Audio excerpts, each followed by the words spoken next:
especially after the Galactus fiasco in the Fantastic Four Rise of the Silver Surfer. Now, they also did reveal this other promo art that isn't so blurry, which is why I think Marvel might have done this on purpose. But in this one, you can see that his helmet, his head, is incredibly comic accurate. Now, in the other one, we also get a new look at the Baxter building. We've seen this in some of the trailers, and as we've been told, the Fantastic Four logo on the Baxter building will dominate the New York City skyline. Now, I'll remind you, for those who are worried about Galactus's size, he can change sizes, and the way that he eats and devours worlds might not be exactly what you think. Yes, he does have the direct ability to eat and consume a planet himself, but most of the time he prefers to use a machine called the Elemental Converter. The Elemental Converter allows Galactus to break down a planet's minerals, the atmosphere, the organic material, including humans, and then transform all of that into pure energy for Galactus to consume. Once he does that, the world is lifeless. And that is what I believe that we are seeing in this one scene where we see the Fantastic Four spaceship going up to a planet that looks a lot like Earth. However, for a planet to have life and a mass population, it probably would look kind of similar to Earth, so I don't think this is the Fantastic Four's main Earth here. I think that they're going out into space to sort of analyze the threat that is coming. As we saw in the new trailer, the Fantastic Four come face to face with the Silver Surfer. She shows up, asks if they're the planet's protectors, they say yes, and she says their planet has been marked for death. Now, of course, this is a trailer. They're not going to show us the whole entire scene. Plus, Johnny Storm flies after her, catches up to her, and it looks like he does talk to her for a little bit as well. And somebody like Reed Richards and someone like his wife, Sue Storm, are definitely going to be asking the Silver Surfer questions. She's not going to come and say your planet has been marked for death, and they go, oh, okay, cool, and then she flies away. They're going to ask her by whom. Is it by her? Is she going to destroy the planet? That would probably be their first thought, in which she would probably tell them, no, the Devourer of Worlds, Galactus, will come. And perhaps they learn a little bit more about Galactus, but I believe that this is why they're going back into space. Based on what we have seen in the trailers, the first time that the Fantastic Four go to space is pretty comic accurate. They go into space, they go through the cosmic cloud, they get their powers, they return. And from there, they become superheroes. And based off of what we've seen in the new trailer, they... Of course, they keep looking at that lab in Wuhan, China. If you look at that lab in Wuhan, when that was established, it was 1956. Of course, that was the year Tom Hanks was born, the first celebrity with the virus, Mr. Sleepless in Seattle. If you value your life, you should think twice.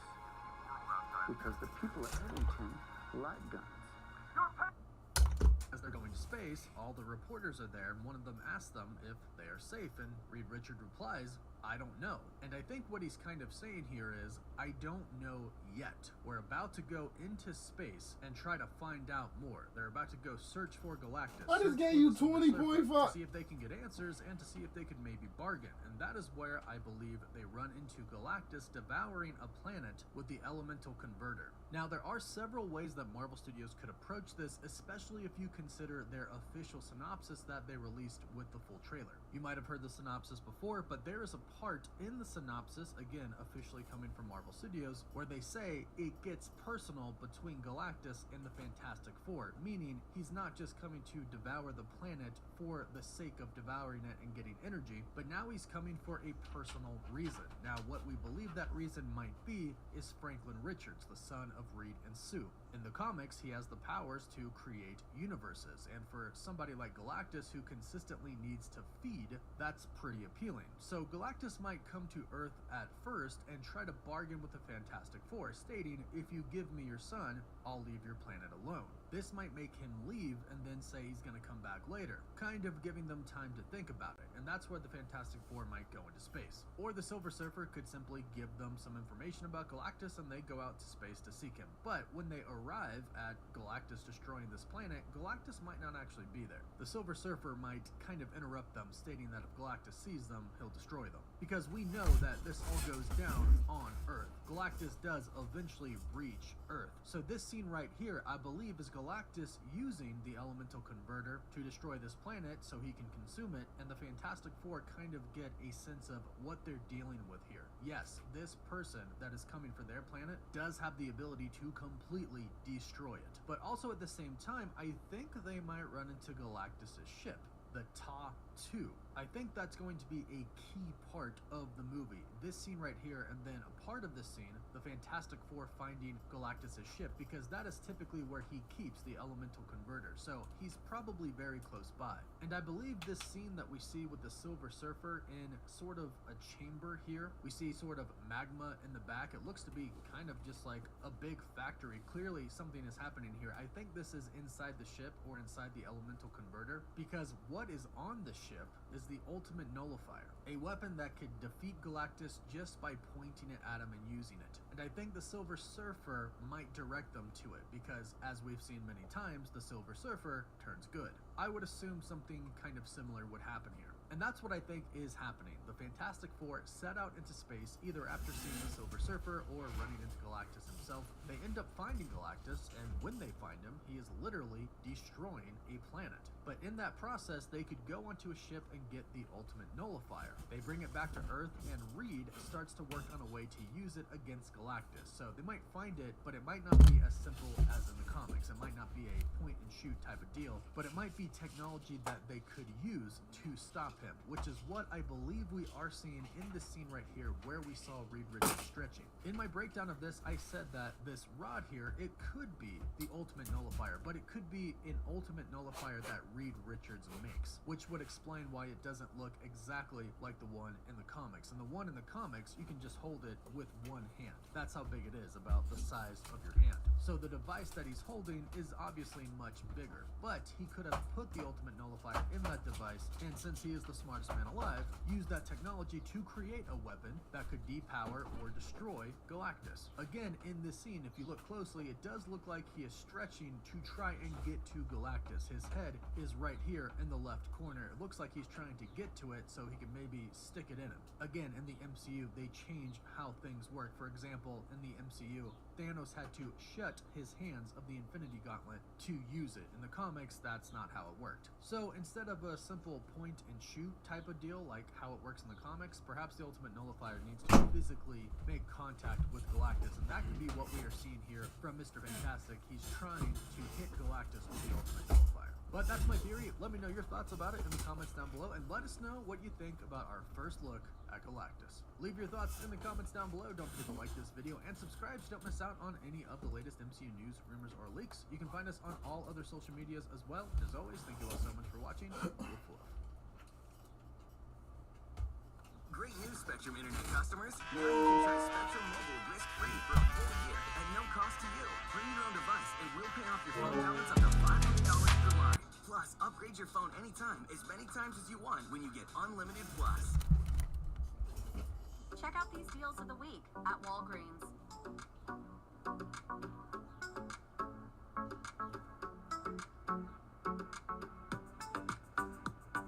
Shop weekly deals at your store or at walgreens.com.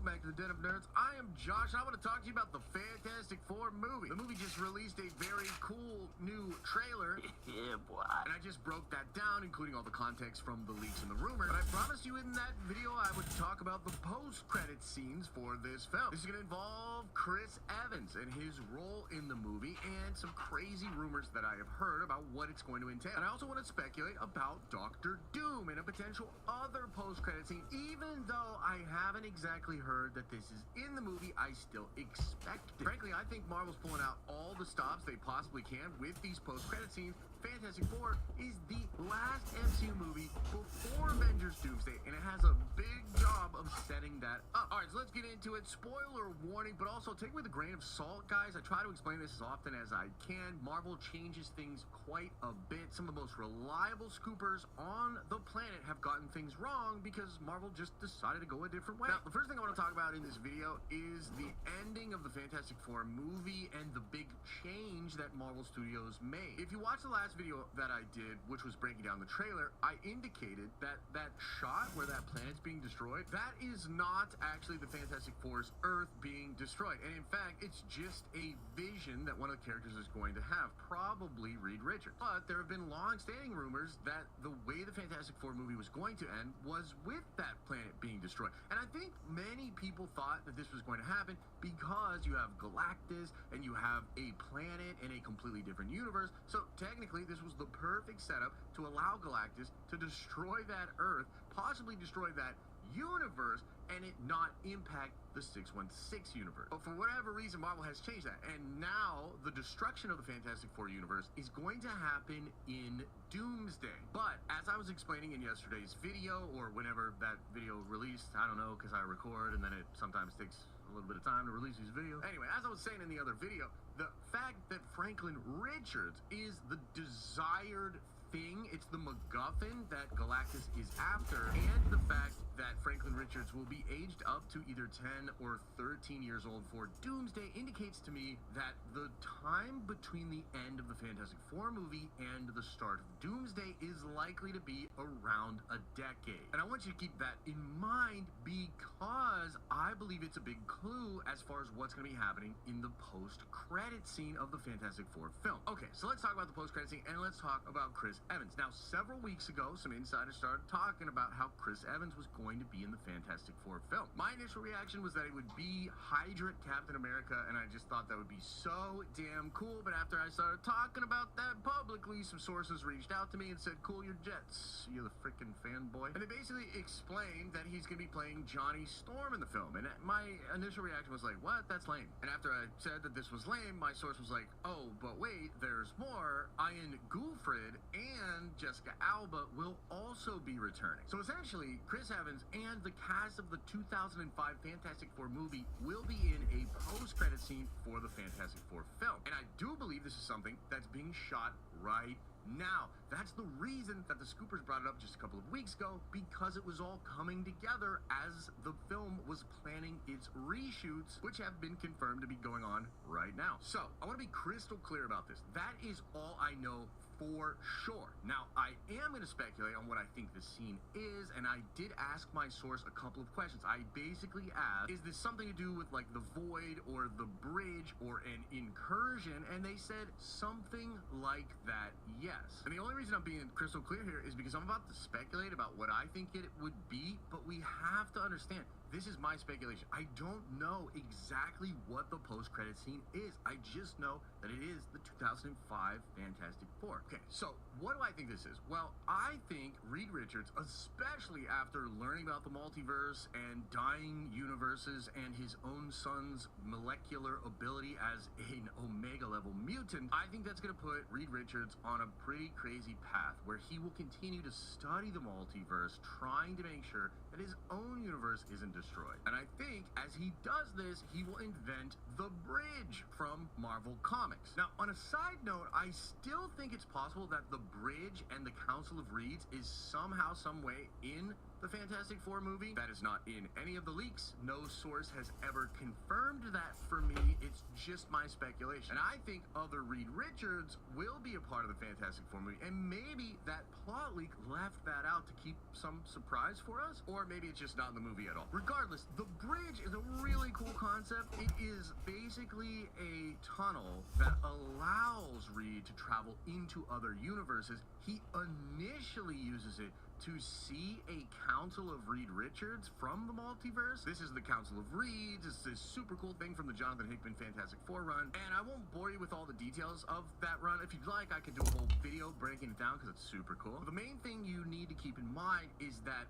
years later, as the entire multiverse was collapsing in Jonathan Hickman's Time Runs Out, which was the prelude to his Secret Wars, Reed Richards recreated the bridge.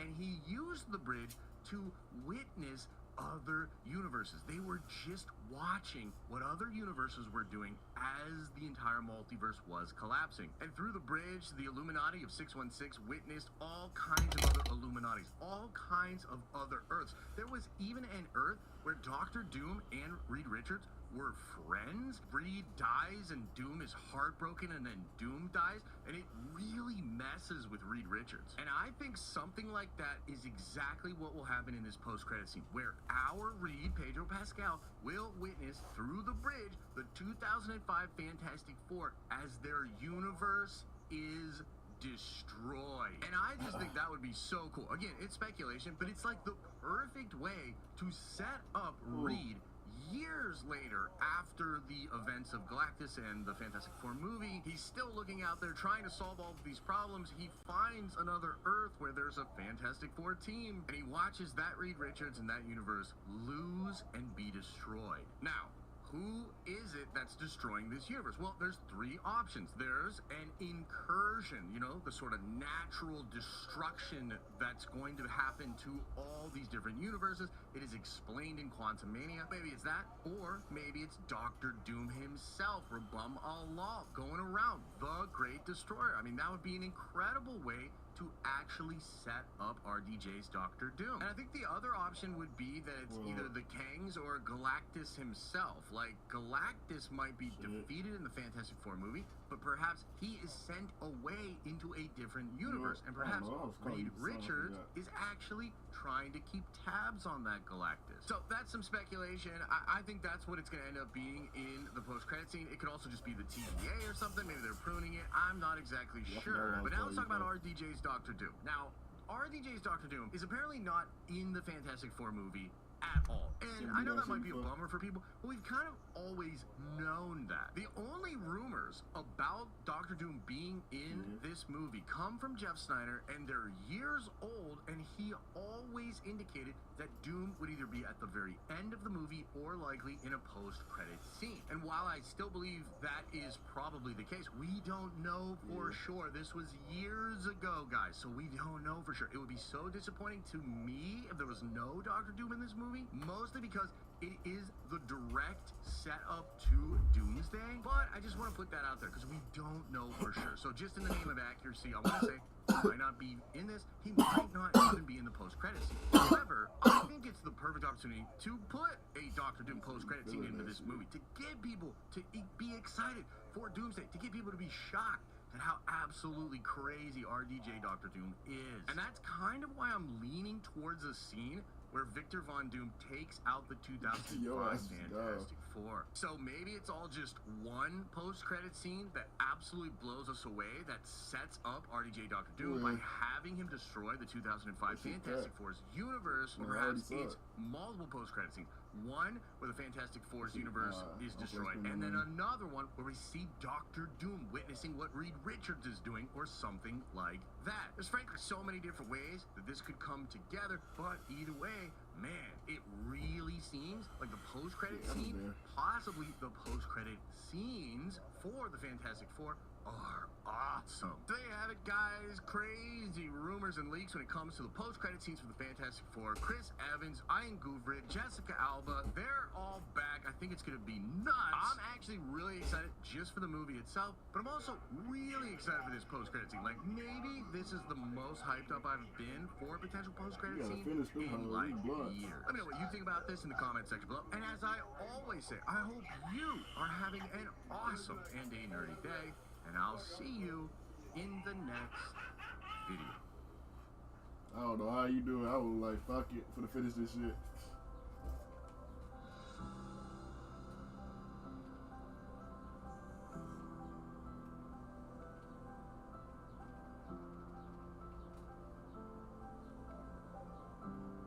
I told you that, nigga.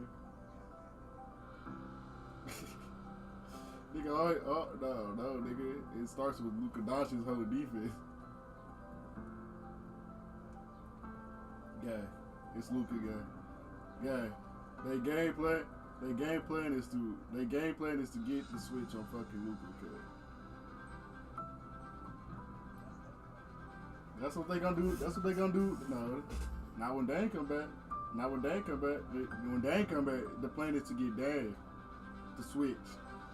Yeah, get Dane to switch. Yep.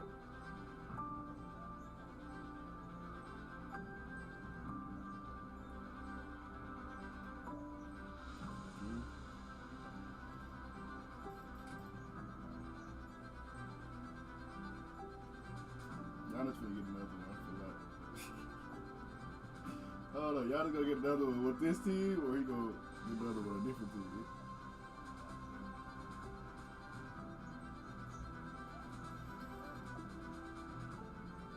I just need the ball in his hand to operate regardless.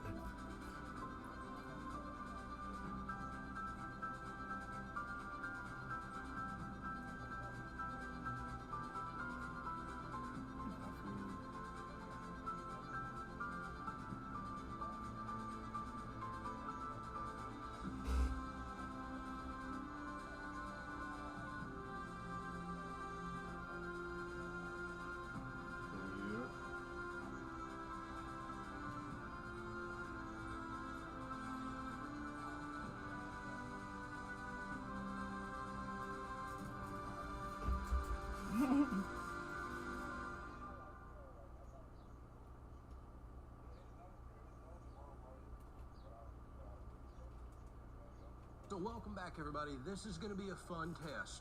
Myself, along with a bunch of other content creators all over social media, constantly show these devices for emergency backup power. But the reality is, can these actually run a home 24/7 off-grid? Well, we just got us a large solar array system built and put in here. We showed that on the channel, and this is a test that I've been wanting to run for quite a while. Can an EcoFlow Delta Ultra run an entire home for days and days, true off-grid? I just got done with a several-day test, pulling all the data and testing this system out.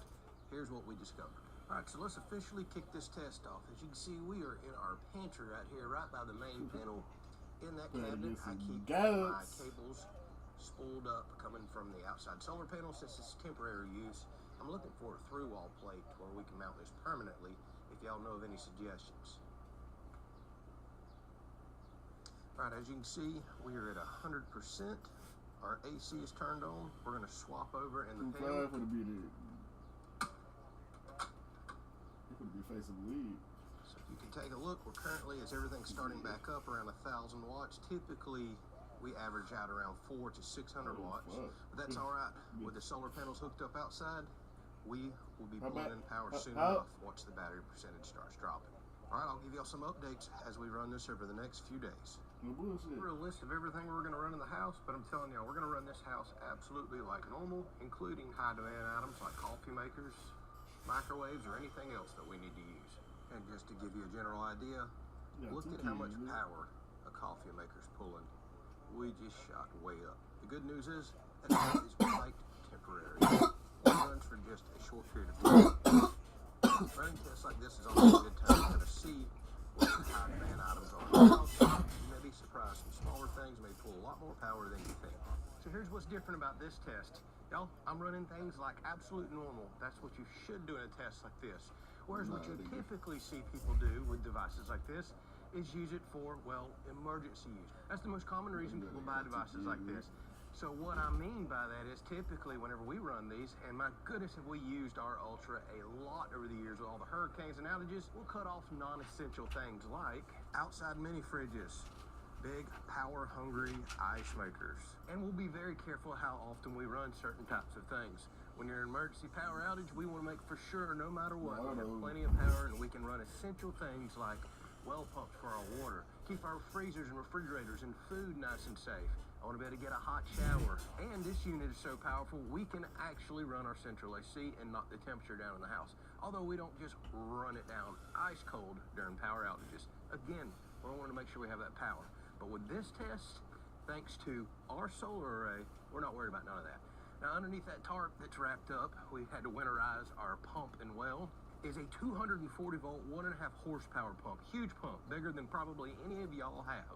Well, the good news is we've done tested that enough in the past, and this absolutely runs it. That pump actually uses about 2,800 watts while it's running. And the good news is it literally runs about 12 to 15 seconds to fill up the tank. And then you've got many, many, many gallons of water to use before it'll ever cycle on again. So it's not as power hungry as you think. You just need a powerful device like the Ultra to fire it up. Now, speaking of, here is our array. Hopefully you've seen that video where we built this. This is actually wired into the shop right now. I'm about to disconnect because I have left a line running from this array going into the house to use this for emergency use, and the shop can continue to run off of its original solar array over there. So long story short, since we're about to put 3,600 watts of power to the Ultra, we're not cutting off any of these other devices. We're not worried about how much the AC kicks off and on. We're gonna let it do its thing. The only thing that could hold me back in this test is I have 3 batteries, and you can do up to 5 on the Ultra. I hope to get a 4th one down the road, but we may be good with 3 batteries. That's the beauty of this system. You can build it out as big as you want. You can literally go from a single battery and a single inverter up to 3 inverters for 21,000 watts of power, and you could do 15 batteries for 90,000 watt hours. Who could have trained for the Wizards If you have a much more power hungry home than us, you can build your system out to whatever you want, or you can make it even smaller than what we have. Maybe you're just doing a small. Who they gonna trade? Brandon Miller? Now the other beautiful thing is I can do way more than 3,600 watts into this Ultra as well. This just happens to be the size system that I have. This has tremendous amounts of power input. So if I really wanted to set this up for off-grid, I'd probably have me another battery or 2 and an even bigger array. But again, we're not going to know until we get done with this test. Now the beautiful thing about having a good size array is, look, it's y'all, always cloudy, overcast, not perfect conditions to be doing this test, but you don't always get perfect conditions. So I actually want to see some days like this to see if we can generate enough power to keep the house off grid. So during this test, y'all, we're going to run our central AC. Thankfully, our house is so well insulated. Well, this is only a 2-ton AC, and it uses around 1,800 watts when running. We also have a tankless water heater over here that runs off of propane. See our propane tank over there? Things like that really help a house be off grid. Big high demand items like electric water heaters or electric stoves, by the way, we have a gas stove, those are really bad choices if you're going to try to run off grid off of battery power. Make smarter decisions to run either natural gas or propane for those high demand items. Leave everything else for electricity. All right, so I thought I'd come in and take a look. It's much later in the day, and our panel set's really kicking out there. I made some adjustments in here to allow the battery to charge sooner. You can make those types of adjustments in your app. So I've just got it really ramped up, kick on, bringing me back to 100%. But look at this, I've got a 3,600 watt array outside. We're bringing in over 3,300 watts, and we're still not at the peak sun. Can't complain with that. And we've got 895 watts going out. I even just kicked on my whole house dehumidifier. This is a huge whole house dehumidifier that runs in conjunction with my AC and pulls 600 watts just by itself. Like I told you, we're going to run this house like normal. So with this much power coming in and me using excess power, it's still saying we're going to be charged up in 1 hour and 6 minutes. All right, so let's take a look at this. I don't hear many other people talk about the power inside tablet. I know y'all are getting reflection back right here. I think he's But talking I'm about going to use this thermometer over the next few days while we're in the house on as Twitter, well. talking about family Not only time. can you know, look at the conditions, temperatures, Davey, percentages of your batteries, all your kind of normal stuff that you see on the front of the screen. You can see the AC out. But what I like, if you hit this little button right here, you can go into day, weekly, monthly, or yearly totals. So right now we're on input. We can take a look at how much solar input we have coming in. We can go up here and change it to output. I'm going to be very curious about this one and look at how much usage we had. So this will give us a good general idea of daily usage. Not only can you see this on your grid electric bill, but if you're off grid, you basically lose that information coming from the power company. Now you can keep an idea on all that and adjust your usage and needs, time of day, when you use high demanding items, all kinds of stuff like that. So here's an afternoon update. As you can see, by the way, see the sun setting, it is 7 p.m.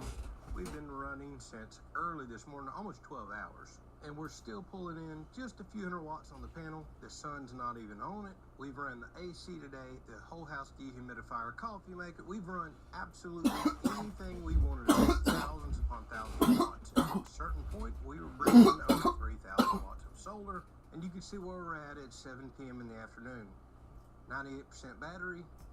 Current usage is saying we have 2 days, 16 hours with my 3 stacked batteries. Now here's the thing. We're going to run the AC tonight. We're going to sleep comfortable in our bedroom. We're running fans. Again, we still have ice makers going, freezers, refrigerators, all of that good stuff. We're not cutting nothing off for this test until the batteries die and tell us we can't continue this test. We'll let you know. All right, here it is, 8 p.m. I've locked ourselves in our pantry, door closed. My wife doesn't even know I'm making this.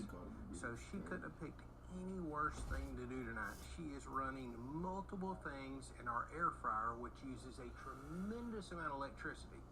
I didn't tell her because that wouldn't be realistic. So I want to show y'all some figures. So we just went from 500 watts to this. And she's planning on running this air fryer for quite a while. She's on the phone, doesn't have a clue that I'm making this, but she doesn't know that she is really testing this test, which is a good thing. So we just went from 500 watts of usage, which is what everything in the house is running at, to 1,840 watts. And the chicken wings are going to take a while. So she's got another batch of something to put in there.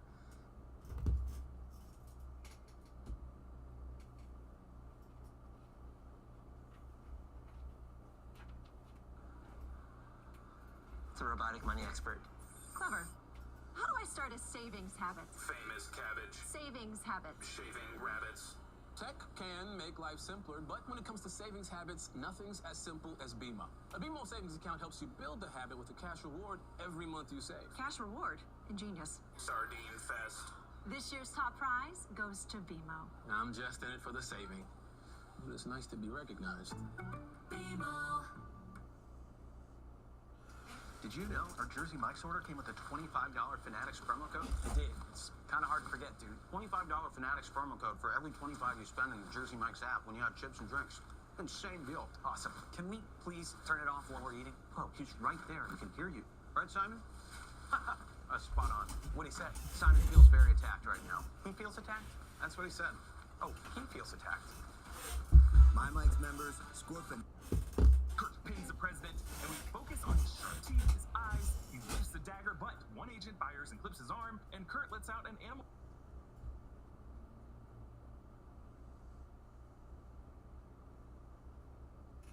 What is going on, everybody? Welcome to the Cosmic Wonder. Marvel Studios might have just confirmed that Sentry is going to die, not in the Thunderbolts. Sentry, and the actor that plays him, Lewis Pullman, has already been confirmed to be in Avengers Doomsday via the Chair video. He got a chair himself, Lewis Pullman, so he's not going to die in the Thunderbolts, but they are teasing right now that he is going to die in Doomsday. And I don't think he's a character that's just going to die as a result of an incursion, which is what you might think, because based on the Thunderbolts trailers that we've been seeing, Sentry / the Void is pretty much indestructible. But no, it looks like he might die to Doom for a very, very specific reason. Recently, SFX magazine sat down with the director of the Thunderbolts, Jake Schreier, and asked him a lot of questions, obviously, about the Thunderbolts, but they also talked about Doomsday. And he hinted at a big connection to Avengers Doomsday. In fact, this article is titled, "I was surprised to hear Thunderbolts director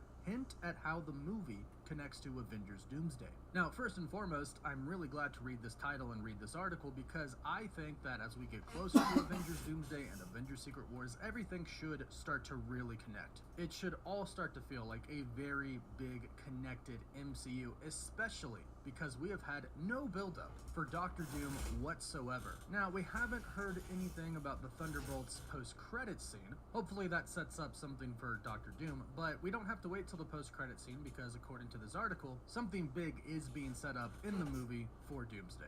The article starts off by stating that the Thunderbolts, of course, is the next big 2025 movie, and fans are already wondering how this is going to go into the future of the MCU. And they state specifically there are questions about how this all ties into the things we know about Avengers Doomsday. And director Jake Schreier dropped hints on how one hero may be the big connection. They state the director was cryptic in his response, but did indicate there's at least one character who will be relevant in Doctor Doom's big plot. And this is a part of Marvel's overall marketing now, since Doctor Doom has not appeared in anything at all. As far as the MCU is concerned, that is, they are using the marketing for other films to start name. Still have moderate to severe Crohn's disease symptoms after taking Humira or Remicade? Put them in check with Rinvoq, the first and only once-daily pill. When symptoms tried to take control, Rinvoq gave me rapid symptom relief and significantly reduced my fatigue. Check. When flares tried to slow me down, I got lasting remission with Rinvoq. Check. And many were in remission, even at nearly 2 years. And Rinvoq helped visibly reduce damage of the intestinal lining. Check. Rapid symptom relief, lasting remission. And visibly reduced damage. Check. Rinvoq can lower ability to fight infections. Before treatment, test for TB and do blood work. Serious infections, blood clots, some fatal. Cancers including lymphoma and skin, serious allergic reactions, GI tears, death, heart attack, and stroke occurred. CV event risk increases in age 50 plus with a heart disease risk factor. Tell your doctor if you've had these events, infection, Hep B or C, smoked, are pregnant or planning. Don't take if allergic or have an infection. Put Crohn's in check and keep it there with Rinvoq. Ask your gastroenterologist about Rinvoq. Exciting news, Milwaukee. Eric's Bike, Board, and Ski is in Brookfield. Hi, I'm Eric, owner and founder. We've got all the gear you need for your cycling, skiing, and snowboard adventures. Eric started his business at age 13. Almost 50 years later, Eric's has the largest selection in the Midwest. Bikes, skis, snowboards, and more, Eric's has it all in store. Come check out our brand new location in Brookfield. We're also in Grafton, Greenfield, Whitefish Bay, or online at shoperic's.com. Name dropping Doom a lot, and you'll start to notice that a lot. Actors who are going to be appearing in Avengers Doomsday doing promotions for other non-Marvel films are going to be talking about Doomsday a lot. But when asked by SFX magazine how it connects to Avengers Doomsday, this is what director Jake Schreier said. There might be some stones or pebbles, and he smiled when saying this. I don't know how you want to rate your rocks. Look, you know the character we're talking about. You know that there's a level of power involved there that could have an impact going forward. I'm not making Doomsday, so I'm not privy to that. The article then goes on to talk about how really the only person who could stand up against Sentry or the Void, whoever is showing up, or it could be both, is Dr. Doom himself, at least confirmed for the cast so far, which Lewis Pullman, Sentry, is. Now, the Scarlet Witch might be able to do something, but what's most likely happening here is one of two things, and they both involve Dr. Doom. Now, I've seen a lot of comments about this already online, and the biggest thing that I think a lot of people think is going to happen, including myself, is that Dr. Doom could somehow take the powers of Sentry.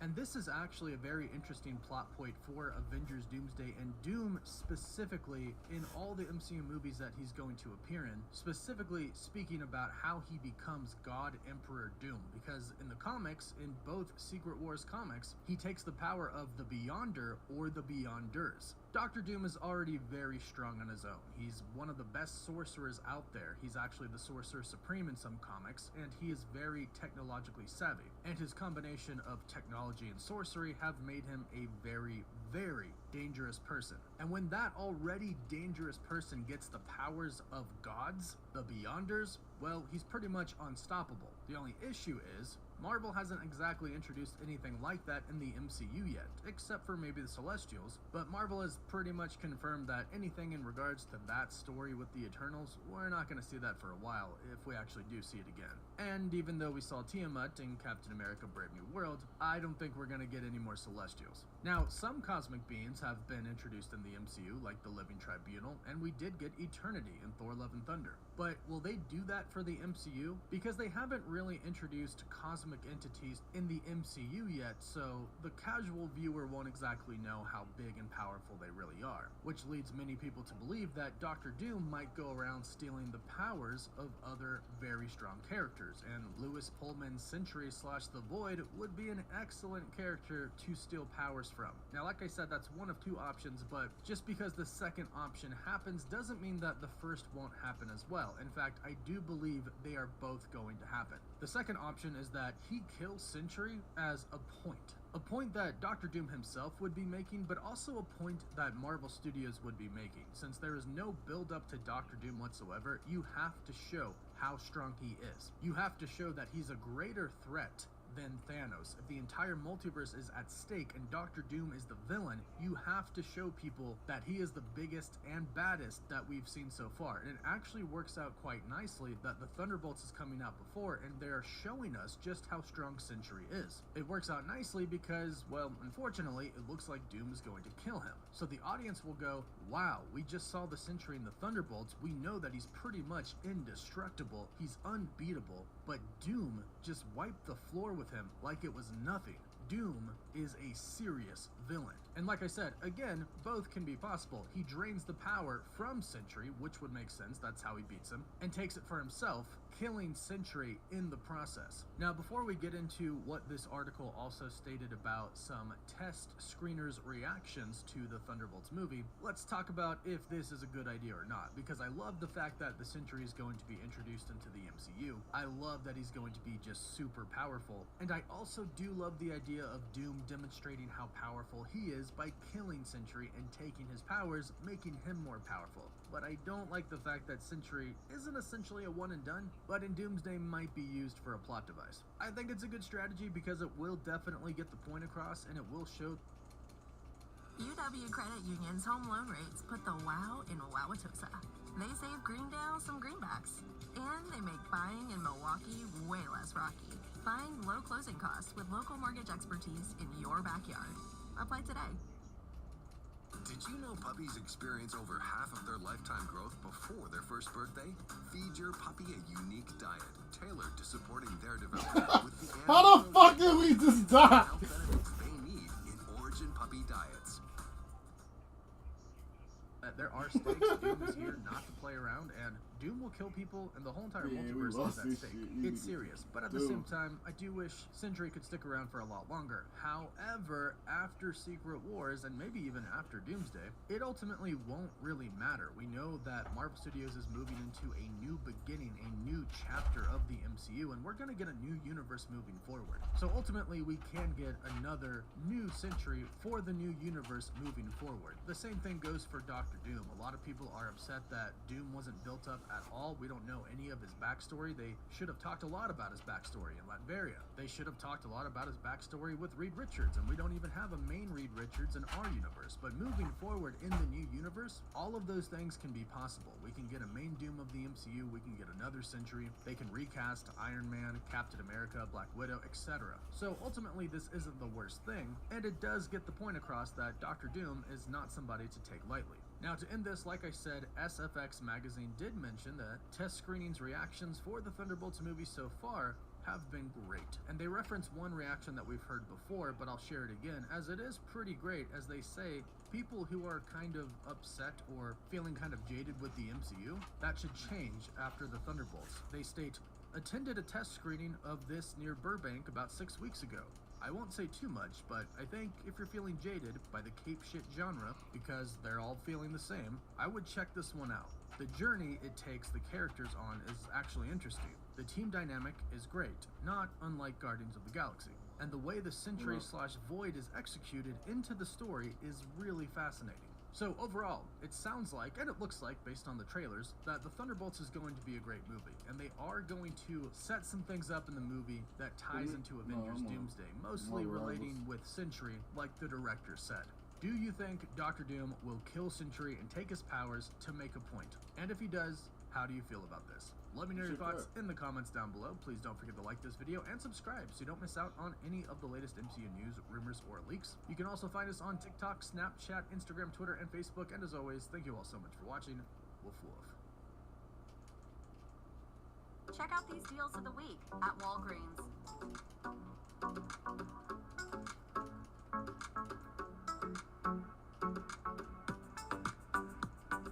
Shop weekly deals at your store or at Walgreens.com. With hotels and vacation rentals, Booking.com has something for everyone. Seashells! You got anything more boutique? Oui, oui, oui, right this way.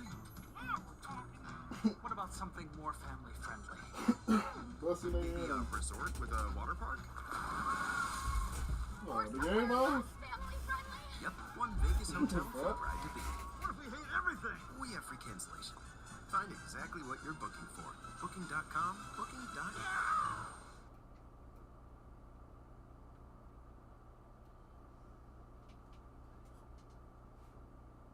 What is going on, everybody? Welcome to the Cosmic Wonder. We have our first full official trailer for the Fantastic Four. And right away, I would love to know what you thought about the trailer in the comments down below. Did you like it? Did you not like it? Did you love it? Did you hate it? Let us know. Now, Kevin Feige, the president of Marvel Studios, told us that this isn't going to be a traditional origin story for the Fantastic Four.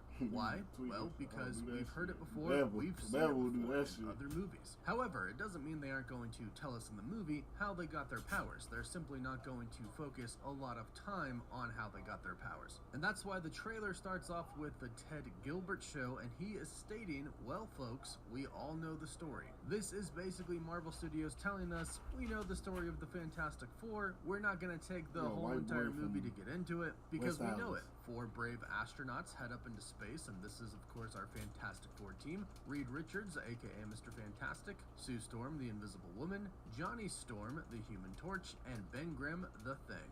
They all go up into space and come back forever changed. In the comics, they go up to space in an experimental spaceflight that exposes them to cosmic rays, which gives them their superhuman powers. And unlike some superheroes, the Fantastic Four choose to not hide their identities or hide the fact that they have powers. And because of that, they become very, very famous, as you can see they are in this trailer on this world. Now, something very important to note is that this is not the main world, the main universe that the Avengers are in. That main universe, the Sacred Timeline, is Earth 616. This is a different universe. We don't know what it is titled yet, but what we do know is it is a retro-futuristic universe, and this is taking place during the 60s. But just because it's a different universe doesn't mean that the Fantastic Four aren't still famous. They are, and everybody seems to love them. And based off of the footage that we see here in the beginning of this trailer, when they're going up into space the first time in their astronaut suits, everybody really loved them before when they were just a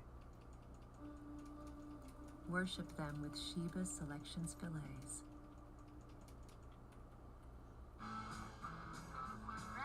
Ready? Keep going! Thanks, Mom! Almost there. The Nissan Armada, starting at just $57,520. A scientific team, but now that they have come back and they have powers and are fighting crime, people love them even more. The kids are even screaming at the Thing to lift a car because he's so strong, he lifts it, the kids go crazy, and as Ted Gilbert is introducing them, he says, our city, our planet owe a debt to these intrepid souls, and while we can never repay them, we can certainly celebrate them. And as he says this, just like it was back in the day, people are watching his show to see the Fantastic Four through windows on the sides of the streets because they want to see the Fantastic Four. Everybody wants to see them, and on the TV screen they even have the people of New York City thanking them. They have a local baker, they have all of the kids, they have the fire department, they have a citizen on the side of the street drinking coffee, showing us everybody loves them and is grateful for them because in this universe they contributed a lot to the advancement of society. And we learned a lot about this recently thanks to an article that came out by Empire. Reed Richards himself made a ton of advancements in science and technology, which is why this universe, although it is set in the past, does have some things about it that are very futuristic. For example, they have the Fantastic Car that flies. They have flying cars in this universe, and they have robots. We've seen Herbie, but there are other robots that exist in this universe as well, all thanks to Reed Richards. On the other hand, we have heard that there's no war on this planet, and that is due to Sue Storm. She demilitarized basically the planet. She has achieved world peace. So it's not just the fact that they're superheroes, it's the fact that they really have contributed to the world. Now, in the teaser trailer, they showed us that every Sunday at 7 p.m., the Fantastic Four meet for dinner no matter what. And they do, but this time, Sue and Reed are late, and Johnny calls them out for it. But not before grabbing a box of Lucky Charms, in which if you take a close look on the back of the box, you can see his Human Torch is on the back of it. Again, showing how famous they are. They are literally on cereal boxes. Red Guardian of the Thunderbolts would be jealous since he really wants to be on a Wheaties box. But Johnny says, you're late. And clearly, Sue and Reed either just came from the doctors or just came from talking about the fact that Sue Storm is pregnant, because she is very taken aback by Johnny saying, you're late. Because she is kind of interpreting that as, what do you mean I'm late? How does he know I'm late for that time of the month? And I'm pregnant, so she gets taken aback a little bit And she says, what do you mean? And he says, well, what do you mean? What do I mean? You're late for dinner. We do this every single Sunday at 7 p.m. However, it looks like Ben Grimm is a little bit more intuitive and catches on to how Sue responds, showing that Ben Grimm is very intuitive, because keep in mind, Ben and Johnny are still incredibly smart. They are still on the Fantastic Four team even before they were a superhero group. So Ben, with his intuition, figures out that Sue Storm is pregnant, and everybody starts to celebrate. Johnny says, you're gonna be a great mom, the best mom in the world. And then he goes to Reed, and we start to see some of that Johnny Storm typical humor that people know. He said, and you're gonna be the best dad. Just kidding. You are out of your depth, and we are going to be the best uncles ever. But we then get a shot of Reed and Sue together, and Sue is saying, we can do this, nothing is going to change. Now, of course, she is replying to the fact that them having a baby isn't going to change anything. It's not going to change anything between Reed and Sue. They're still going to love each other very much and be great parents to this new child. Nothing will change their work. Nothing will change their Find these kids. team. They're going to have a baby, and everything's going to be great. But of course, we start to see that everything is going to change. Not just because of who their baby is, but who is specifically coming for their baby. And of course, that is Galactus, and the Silver Surfer arrives to announce that the Devourer of Worlds is coming. And this morning, Marvel Studios sent out a synopsis, and this is what it says, showcasing Marvel's first family, Silver Surfer, Herbie, and the retro, futuristic 1960s vibe of Marvel Studios is the Fantastic Four First Steps, a new trailer, poster, and film, and stills. So we're just are waiting now for me, to guys. download and share. Opening in theaters July 25th, Marvel Studios' The Fantastic Four First Steps introduces Reed Richards, Sue Storm, Johnny Storm, and Ben Grimm as they face their most daunting challenge.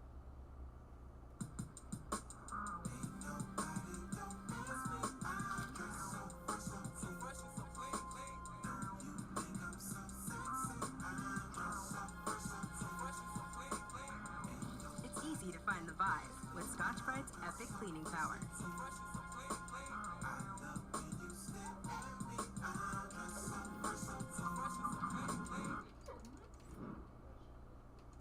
Enter the bright side of clean with Scotch-Brite.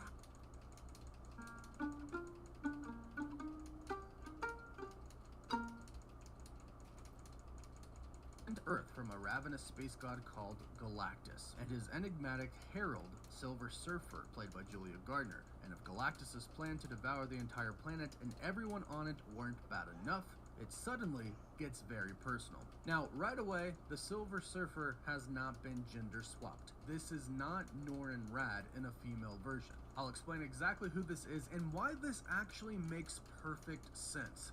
But first, if you have been following the channel for a while, you know that I love Factor.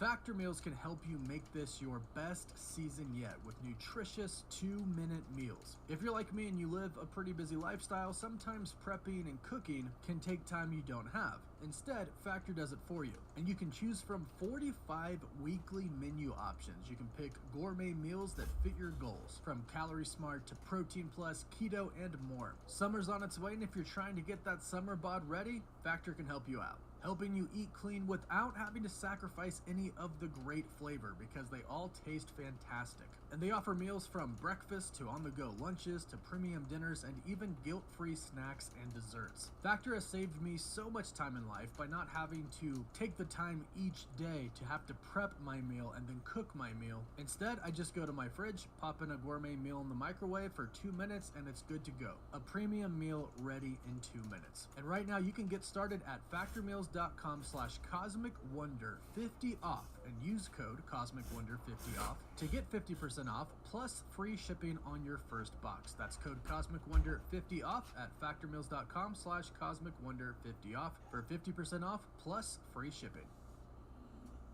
Now, like I mentioned, this Silver Surfer is not Norrin Rad, the Silver Surfer who most people know. Rather, this is the woman that he loves and loves him in return, his lover, Shala Bal, from his home planet, Zin La. They are together and with each other when Galactus originally comes for their planet, and Norrin Rad sacrifices himself to be the Silver Surfer for Galactus in order for him to spare their planet. Now, from there, she has a very long and kind of complicated backstory. She gets manipulated by Mephisto. Mephisto actually drops her off in Damn, what Latveria. the fuck Dr. is you Doom himself erases her mind and calls her Helena. So she becomes very loyal to Dr. Doom because she has no memories. And then Dr. Doom uses the fact that he has her, that he has Norrin Rad's lover, as collateral against the Silver Surfer. He summons the Silver Surfer and he gives him an ultimatum. Get the Fantastic Four, destroy them, or never be reunited with your lover again. And the Silver Surfer does get them, however he doesn't annihilate them. He simply puts them under a trance and delivers them to Dr. Doom. However, the Silver Surfer realized that that was just a distraction. Doom really wanted the power cosmic, which is the power the Silver Surfer has given to him by Galactus. Galactus gives his heralds, which is what the Silver Surfer is. A herald of Galactus seeks out planets for Galactus to devour and gain energy from, and he gives them the power cosmic so they can do so. And Doom ends up able to access the power cosmic, and he puts a duplicate Silver Surfer. Put my cock in the...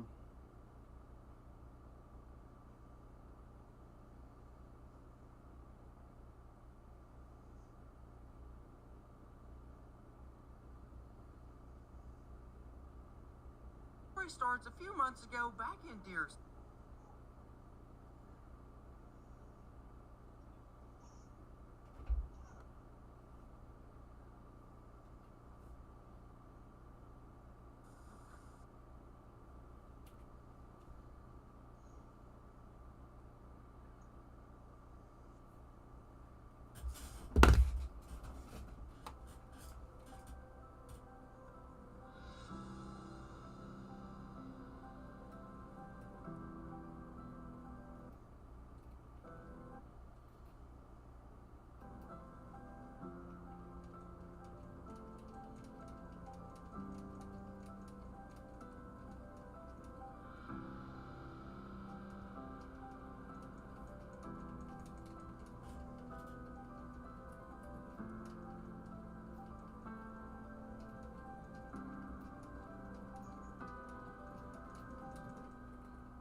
Exciting news, Milwaukee. Eric's bike, board, and ski is in Brookfield. Hi, I'm Eric, owner and founder. We've got all the gear you need for your cycling, skiing, and snowboard adventures. Eric started his business at age 13. Almost 50 years later, Eric's has the largest selection in the Midwest. Bikes, skis, snowboards, and more, Eric's has it all in store. Come check out our brand new location in Brookfield. We're also in Grafton, Greenfield, Whitefish Bay, or online at shoperic's.com.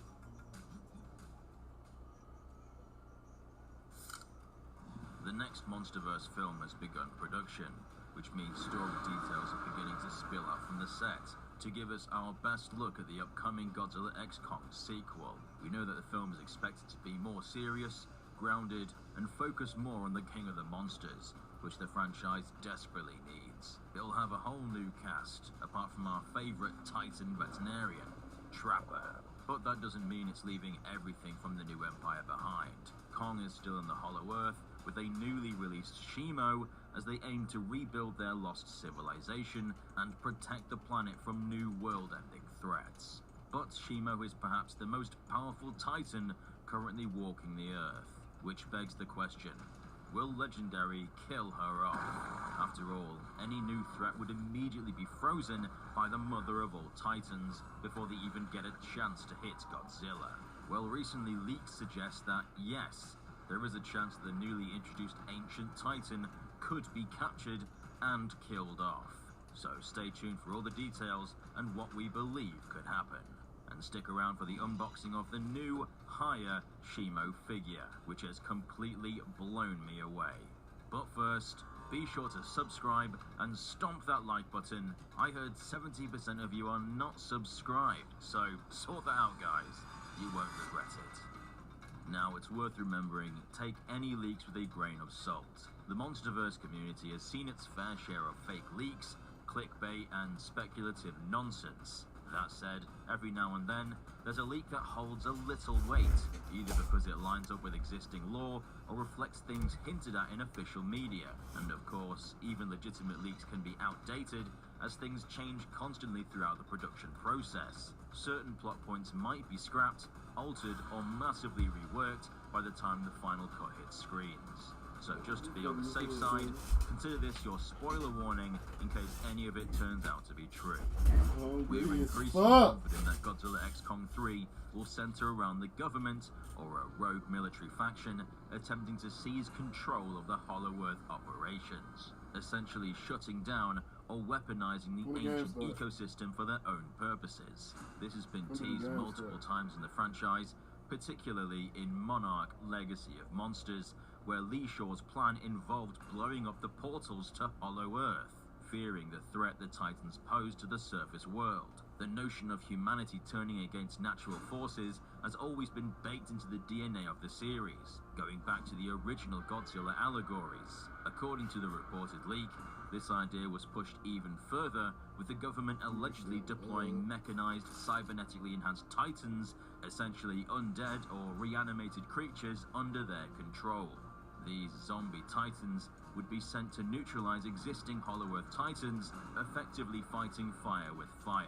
It's a concept that's already been hinted at in Godzilla x Kong Titan Chasers, where a new faction called Kanunos has been making cybernetically enhanced skull crawlers. So this feels like a logical narrative progression. But does this leak mention Shimo? It does, and it's potentially bad news.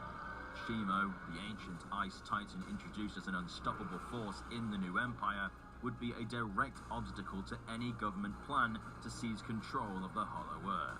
Her allegiance to Godzilla and Kong makes her a threat to any human faction attempting to militarize the domain of the Titans. According to the leak, multiple Titan cameos are set to appear, with some being subdued and others outright destroyed.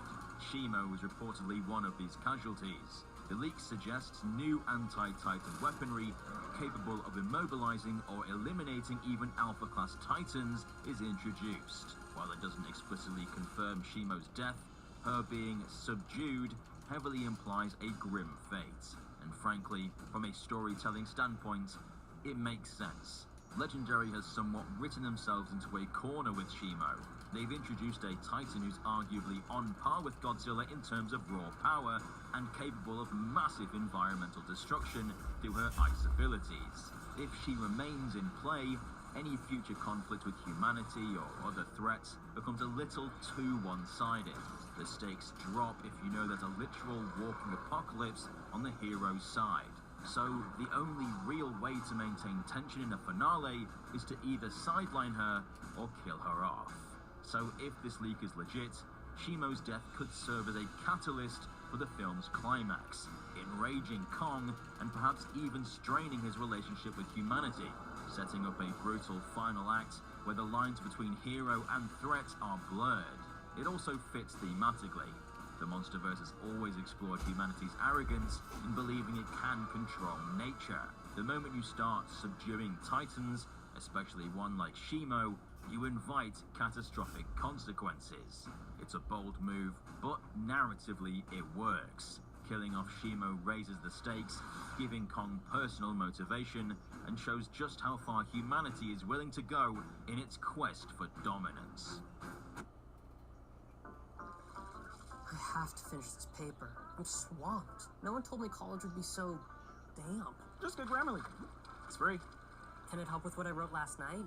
It only took 3 coffees and some cheese. Grammarly will catch all those spelling and grammar errors, and it'll help with the bigger stuff.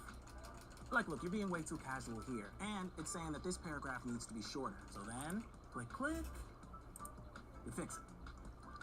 Is this why nobody else is stressed about this paper? I thought there was just something in the water. There is. Grammarly can also give you ideas to make your writing better. Add more background, add specific examples, focus your conclusion. Wow, this sounds like me, but better. A less damp me. Victory looks good on you. You think a less damp me could get that internship? A less damp you could do anything.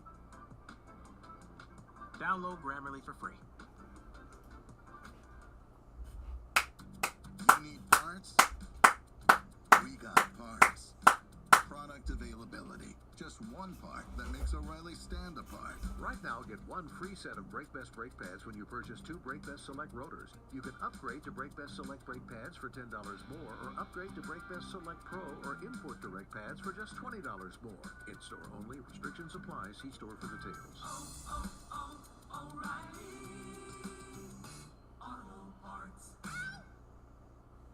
Of course, like I said, none of this is confirmed, and even if this cock was in it, part put of my an early cock in script it. or treatment, it could be changed. But if you're asking me to bet, I'd say Shimo's future in the Monsterverse looks very uncertain. But on the frosty topic of Shimo, we have possibly the best Monsterverse figure that's ever been made. I already had high hopes for this one, and it's honestly exceeded my expectations. So let's take a closer look. You can get one for yourself by following the link in the description.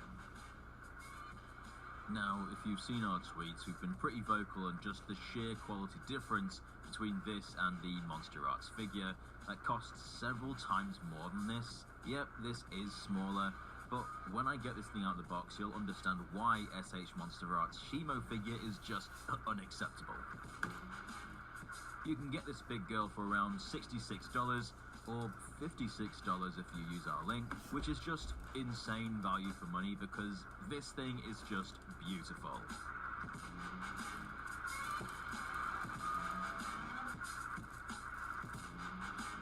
First impressions are, obviously, it's a big figure, much bigger than the Godzilla Higher figure, which I'll compare this against after we've taken a closer look. Also, there was a very strong plastic smell that came from the bag, which I guess just means it's fresh from the factory. Here's a close look at that head sculpt. Just look at the details. You can feel every bump and scale and scar. They seem to have used the actual 3D model from the New Empire, while the Monster Arts figure uses outdated concept art, which is likely why it's not completely screen accurate. One thing I love is each finger on the arms are movable. This isn't something I've seen before from a figure of this price range, so that's just a really fun addition. Here's a closer look at those crystals, and my god, the paint on this thing is just amazing.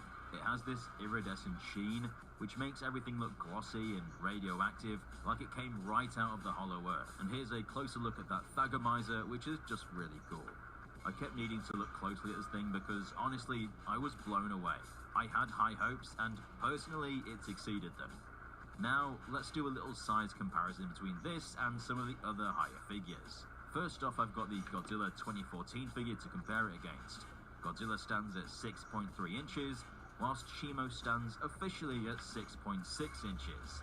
But you can make her stand up, and she just dwarfs Godzilla in size. It's not completely screen accurate. I know Shimo is quite a bit larger in the film, but she definitely isn't too small to ruin any diorama or display you have going on. And here's the Mega Skullcrawler, another great figure from Higher, and what more do I need to say? Just look at how big she is. All amazing figures, But considering they're all similar prices, if you had to go for one, go for Shimo. She seems like the best value for money. Right, that's all I have to say. Like this video if you want more unboxings or something. Thanks guys for joining us for our Shimo special. You can get the higher Shimo figure through INS Hobby, link in the description. But do you think that Shimo will die in Godzilla x Kong 3? Let us know in the comment section down below. Don't forget to subscribe and stomp the notification button to become a resident of Dangerville today. I've been Alistair, and we'll see you residents in the next one.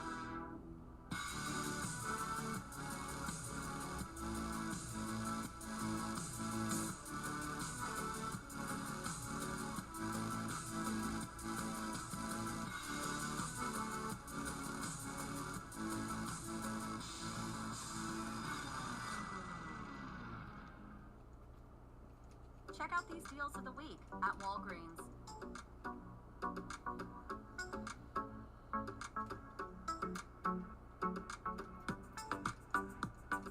Shop weekly deals at your store or at walgreens.com.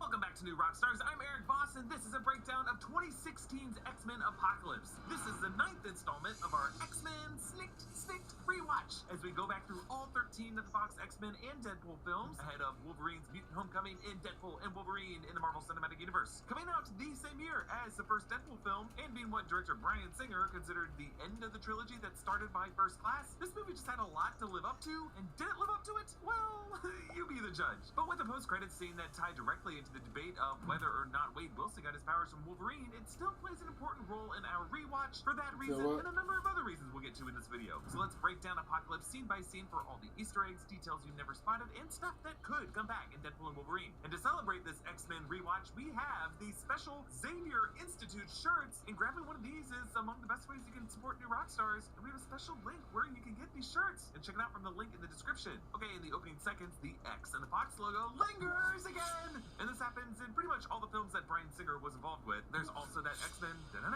score again, playing at the end of the normal Fox music. Now, the title of this film was originally going to be X-Men Age of Apocalypse, after the comic of the same name, but it was changed in order to avoid comparisons to Avengers Age of Ultron and Transformers Age of Extinction. I think they started to figure out that, hey, if these movies are just like 2 or 2.5 hours, they're not really ages of anything. The film opens like the previous ones did, with Charles Xavier's narration, except now it's James McAvoy's Charles, not Patrick Stewart's. Mutants, born with extraordinary abilities, and yet still, they are children, stumbling in the dark. Charles sets up some of Apocalypse's backstory, saying that if a mutant is given powers beyond imagination, they may think they are meant to rule the world. Now, in the comics, In Sabanur, which Marvel Comics writers believe translated to the first one in Arabic, although the order of the words is wrong, so it really translates to something like 7 lights instead. In Sabanur was considered the first mutant on Earth, or one of them, and is considered one of the most powerful beings in the Marvel Universe. He sees himself as the father of mutant kind, created by writer Louise Simonson and artist Jackson Guise. In Sabanur, at one point, encountered the Celestials and became aware of the fact that humanity might one day be judged unworthy and destroyed. Because of this, he became obsessed with the idea of survival of the fittest, and unlike Magneto, he applies this equally to humans and mutants. Weak mutants must also be destroyed to make room for what comes next. In the movie, he's never actually called by the word apocalypse, although he does say he's been called by many things over the years. The camera flies over sand dunes in the Nile Valley in 3600 BCE to a large pyramid with a symbol of an Ankh inside of the letter A. This is the sigil for Ashir in Sabanur, Apocalypse's followers who are tasked with protecting him and doing his bidding. He's transported by a litter, usually reserved for rulers or divinities in ancient Egypt, and he's flanked by his 4 horsemen: death, famine, pestilence, and war. They wear gold masks of various Egyptian gods. These 2 co-conspirators share a look as Apocalypse is being brought inside the pyramid. Singer said that these opening scenes and design were inspired by the 1955 film Land of the Pharaohs. Stunt actor Monique Bannerton plays Death. She's done stunt work on a ton of action movies like Avengers Endgame and Infinity War after this, usually doubling for taller actresses. Old Apocalypse is played by Verge Garabedian, but they transfer his consciousness into the body of a mutant with the ability to heal played by Oscar Isaac. Interesting how healing ability is just kind of an important ability, whether it's Green or Deadpool or this guy. The technology they used to do this, I have to say, looks very similar to the Celestial tech as it's depicted in the MCU Eternals film. In the comics, the Celestials helped Apocalypse become even more powerful than he already was, and he had many powers, including telepathy and telekinesis, which he demonstrated at the end of Days of Future Past. He could also reshape his own body, his size, his density at will. Both of these powers are removed here, although we do get an homage to his ability to make himself big when he's inside Charles's mind. In the film, he gets multiple abilities by moving from body to body. Singer clarified his powers by saying that he can, quote, imbue other mutants and heighten their powers and abilities beyond anything they ever imagined. Secondly, he gets shield from psychic powers. He can form shields so that it makes it harder for a psychic like Xavier to tap in and get them, and he can change the inorganic molecules of things. That's a lot. At one point during the comics run, The 12, Apocalypse did transfer his essence into the body of Nate Gray, a powerful mutant that Mr. Sinister created using the DNA of Cyclops and Jean Grey. So this transfer is successful, but a rogue faction of followers trap Apocalypse inside the collapsing pyramid. His horsemen do their best to protect him. At one point, Death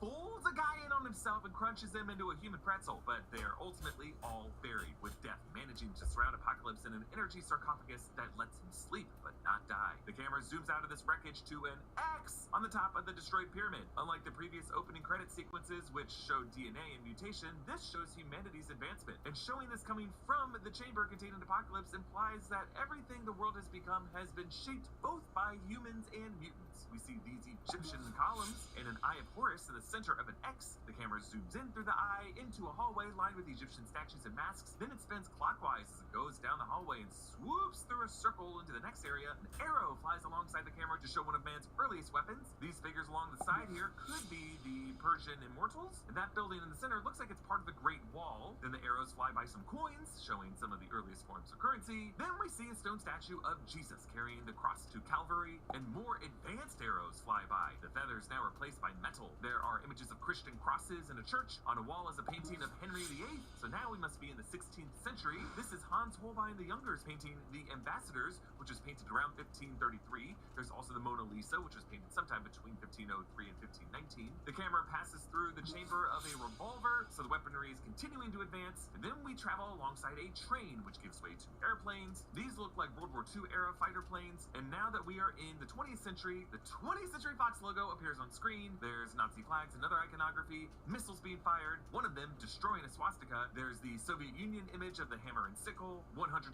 bills float around everywhere, and we head into the 1980s, the era of money and excess, and Pedro Pascal memes. And then we see the Twin Towers still standing. The title flashes on screen, and then it zooms all the way out once again to show the X on the door leading to Cerebro, like in the previous films. In a high school in 1983 in Ohio, a class learns about the events that we saw in Days of Future Past at the 1973 Paris peace talks. The newspaper they look at from the time reads, "Peace turns into chaos, pandemonium in Paris." There are stills from that movie accompanying the headline. This teacher is played by Ali Sheedy, who got her start in 80s movies like John Hughes' The Breakfast Club. X-Men producer Lauren Schuler Donner has mentioned that the original plot for First Class was about teen mutants in school, but one of the reasons it didn't work was because it felt too much like a John Hughes movie. So the events of Days of Future Past changed the timeline for all X-Men films that preceded it, at least as they were part of this series. And here we see that the world knows about the existence of mutants, and there are some that seem mostly okay with that. Teenage Scott Summers, played by Ty Sheridan, has some problems with his eyes and excuses himself to go to the bathroom. This bathroom scene where his powers kick in was originally written for the first X-Men film, but it was never filmed. In X-Men Origins, Scott got a headache in Spanish class, and his optic blast activated when he was being hunted by Sabretooth. This version of Scott is thrown too. He's not yet the teacher's pet guy in charge that leads the X-Men. Ty Sheridan actually makes an uncredited cameo as Scott in Deadpool 2. In East Berlin, Mystique arrives at an underground cage match where mutants are forced to fight one another. This is reminiscent of the way Wolverine was introduced in the first film. There's also a similar fight during in Deadpool when Deadpool is hunting down Francis. In that one, the mutant fighters were wearing collars, and here the cage is electrified and surrounded by guys with guns to ensure their compliance. Angel defeats Fred Dukes the Blob in a comics accurate costume. Angel is now played here by Ben Hardy. In X-Men The Last Stand, a different version was played by Ben Foster. Kevin Durant played the previous iteration of the Blob in X-Men Origins. The next fighter to face Angel is Nightcrawler. Nightcrawler, played here by Cody Smith McPhee. He was originally cast as young James Howlett in X-Men Origins, but it conflicted with him shooting The Road. Mystique flirts with the guard and then knocks him out, like we've seen her do many times before. I love how she starts out wearing this provocative dress, but once she completes her mission, she switches to a t-shirt and leather jacket. This is a woman who understands the male gaze. She knows that it's easier to infiltrate when she's dressed in a way that makes men see her as a non-threatening sexual object. She rescues Nightcrawler. In the comics, she's actually his mother, and Azazel is his father. He recognizes her as a hero from the events of Days of Future Past, but she doesn't see herself that way. Meanwhile, in rural Poland, Eric is living off the grid and working at a factory, which is reminiscent of Bruce Banner working at the Pingo Doce bottling plant in Rio in the beginning of The Incredible Hulk. Eric Lyncher now has a wife, Magda, and a daughter, Nina, who is a mutant with the ability to communicate with and control animals. She seems to be based on Magneto's daughter, Anya, from the comics, who died in a fire after a mob stopped him from saving her. Magneto ended up killing everyone in the city after that incident. This frightened Magda, who ran away and gave birth to 2 twins before dying. Those twins grew up to be Quicksilver and Scarlet Witch. In their house, there are several deer figures, since deer seem to be Nina's favorite. As Eric sinks to her in bed, Nina wears a locket with the photos of her grandparents in it. This is the same locket that Eric will later use to murder the soldiers who come for him. In the Summers living room on the TV is just a program that seems to be a hand solving a Rubik's Cube, which is super weird, but, you know, I guess very 80s. Lucas Till is back as Alex Summers, and this is the first movie where we see brothers Alex and Scott together. The deleted scene would have shown Alex trying to convince Scott to go to Xavier's school. You can't lay in bed with your eyes closed forever. I know somebody who can help you control it. At the school, Scott literally bumps into Jean Grey, played here by Game of Thrones' Sophie Turner. Charles reads to his class from T.H. White's The Once a Future King. He was teaching about this book in X2, and Magneto was reading it in his plastic prison. In this class is yet another version of Jubilee, played by Ilana Condor this time around. 2 different actresses played her in the first and second films. Most of the other mutants in this class are unidentified extras. An extended version of the scene would have shown Jubilee discussing the novel. Even the title Once and Future King means the past defines the future.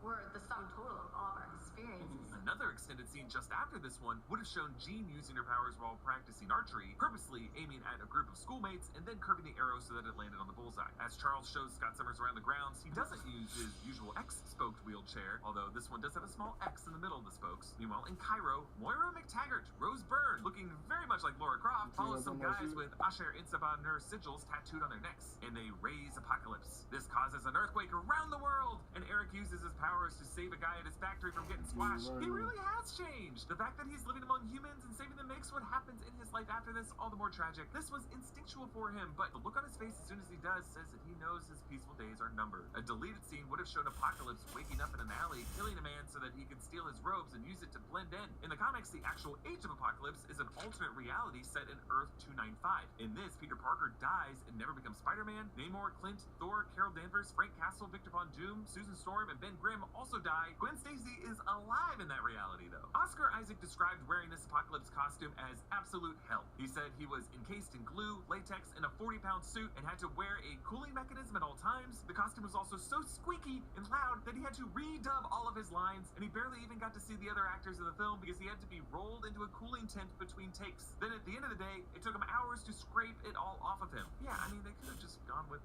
some blue makeup. Over the years, people have said he looks like Ivan in the Power Rangers film, and I can never get that image out of my head. At the X-Mansion, Jean has a nightmare, just like Wolverine did in the first film right before he stabbed Rogue. Jean's melting stuff off the walls, and even Charles feels psychic pain as he tries to calm her. We are seeing the Phoenix Force struggling to come out. Hank and Charles use Cerebro to investigate the activity in Egypt. This version of Cerebro is more advanced looking than when we saw it in Days of Future Past, but still not the same as in the first X-Men film in 2000. I like that they take time to redesign it for each movie, as the technology would advance for each decade. As he locates Moira, Charles smiles sadly. He hasn't really seen her since he took away her memories of their time together at the end of First Class. Eric tries to get his wife and daughter out of this, but it is too late. The men who come from him aren't wearing metal, and they carry bows and arrows, like the arrows we saw in the opening credit sequence, just as deadly if aimed at the wrong place. Once they hold up his newspaper clipping, Eric looks back at his wife. He knows that no matter how this goes, that life doesn't exist to him anymore. As Nina freaks out, her powers really start manifesting, and she reaches her hand out toward her father, just like Eric did his mother in Auschwitz. His wife and daughter are accidentally killed, and Eric uses Nina's locket to kill everyone, and honestly, I don't think we can blame him here. After everything he's been through, everyone he's lost, he truly is the most tragic of all these characters. Notice that as Nina dies, the birds she's been calling to her scatter and fly away.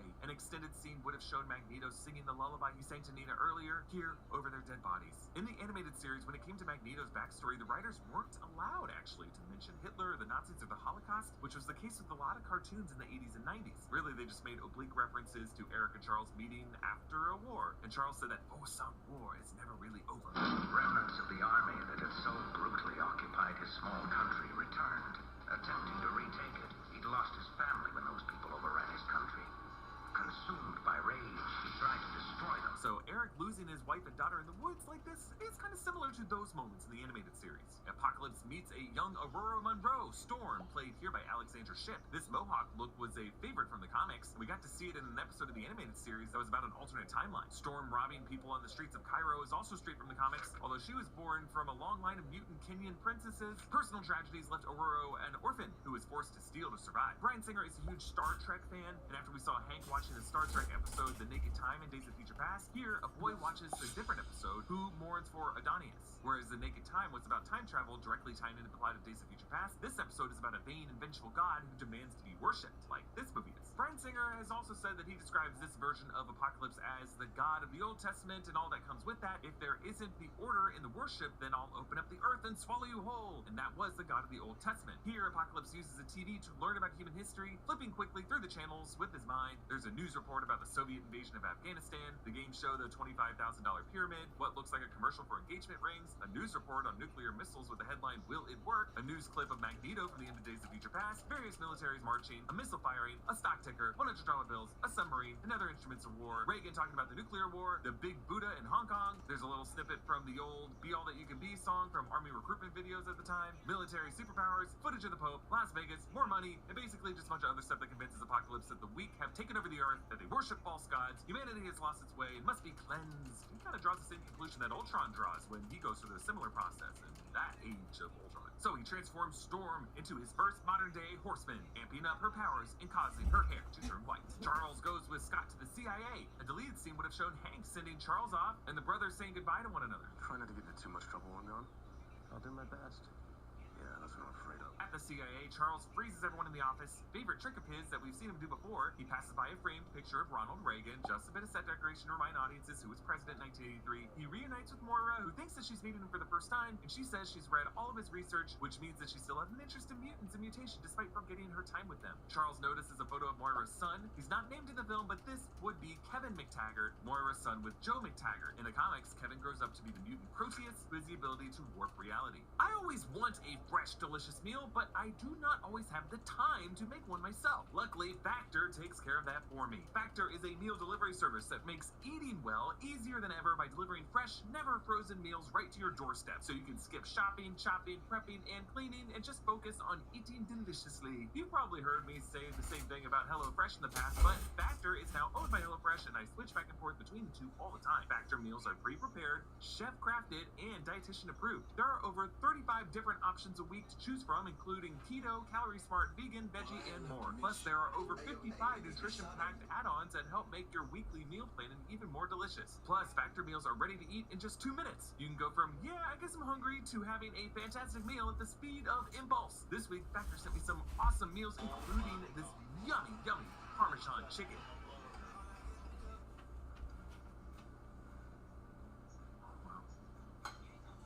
Head to Factor75.com or click the link below and use the code ROCKSTARS50 to get 50% off your first Factor box and free wellness shots for life. 2 free wellness shots from 3 available flavors for every order while you are an active subscriber. That's Factor75.com and use code ROCKSTARS50 to get 50% off your order, Factor box, and free wellness shots for as long as you subscribe. Mystique and Nightcrawler visit Caliban. In the comics, he was a Morlock with the ability to sense and locate other mutants. His appearance in the film is a nod to the fact that he was chosen twice by Apocalypse to be one of his horsemen. He's played here by Tomas Lamarcky, and this character pops up again in Logan, played by comedian Stephen Merchant. Mystique pays Caliban for papers and passage for Nightcrawler. Caliban's bodyguard is Psylocke, played by Olivia Munn. She actually auditioned for the role of Vanessa in Deadpool, and that audition got her this role instead. We saw a different version of Psylocke in The Last Stand, played by Mei-Ling Melanchon. Hank gives Scott a pair of sunglasses. An extended version of the scene had Hank giving Scott more sciencey sounding info about the glasses. There was a bunch of deleted and extended scenes here that could have shown a longer conversation between Scott and Jean at the tree, more of the conversation between Hank and Mystique as they walk through the halls, and Jubilee talking with Kurt as she gives him a tour of the mansion. Where are you from? Beverly Hills. Ah, the hills. Must be beautiful.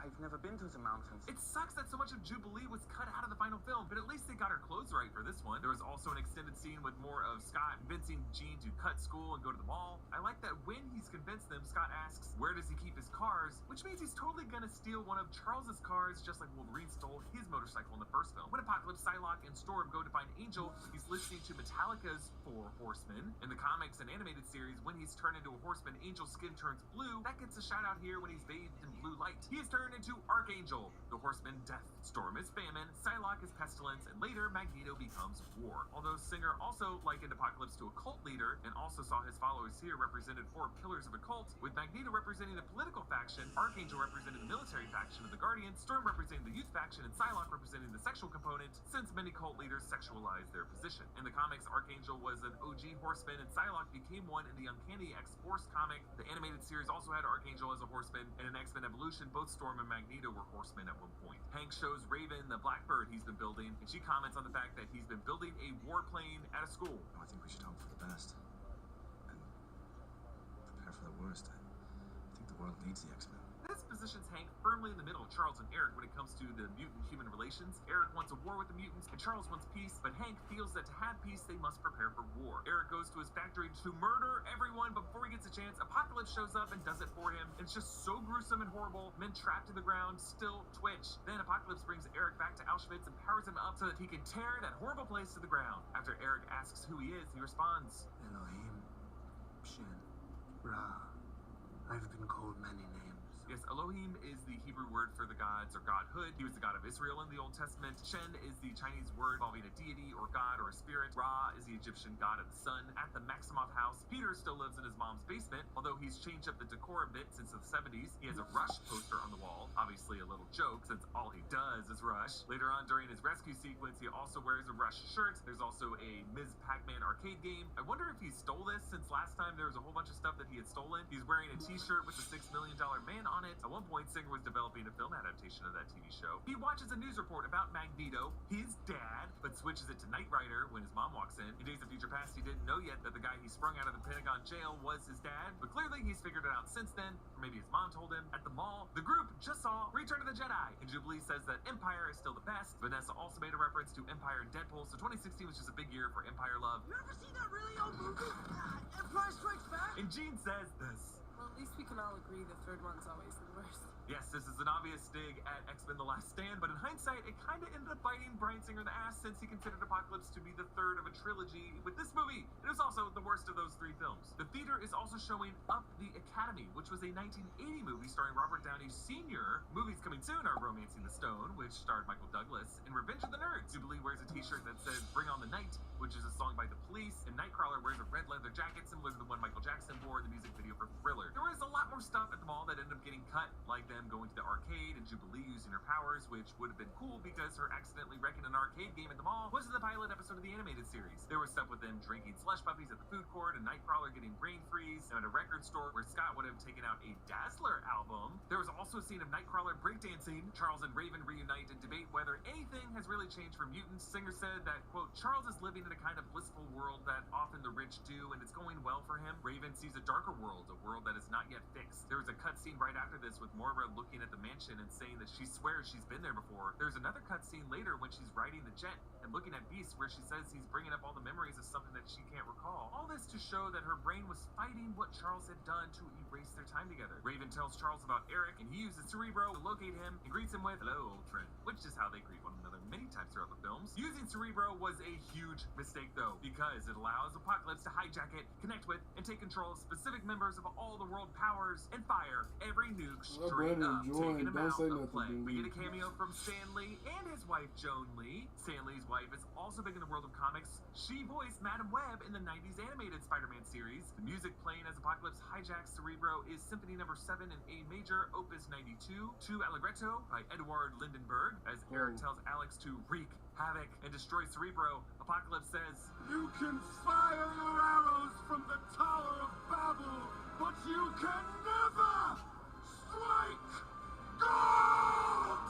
The unique sound of Apocalypse's voice voice was created using a mixture of different sounds, and according to Bryan Singer, was designed that way because, quote, he's burying the souls of many lives in many characters. He has contained within him many voices, all taken from various ranges and tones. Apocalypse goes to the mansion and kidnaps Charles, and Alex tries to blast him. He ends up dying, but everyone else is saved by Peter, who shows up just in time. And we get this movie's slow motion Quicksilver rescue sequence. This time it's set to the Eurythmics' Sweet Dreams Are Made of This. This sequence lasts for 3 minutes, but it took 20 days to film, and it is filled with just crazy little details. Like Peter is eating a Twinkie when he shows up, his love of snack foods is on display in Days of Future Past, his room had dozens and dozens of boxes of stolen snack cakes, he's always eating because he burned so many calories, just like he did with the bullets in Days of Future Past. He moves the shrapnel aside with just a finger. He takes the time to also save a goldfish and this pizza-eating dog. There are some yellow and gray curtains in one student's room that look similar to Wolverine's curtains when he woke up in the 70s. Those curtains were themselves a nod to his brown and yellow Uncanny X-Men 139 suit. Peter pauses, of course, to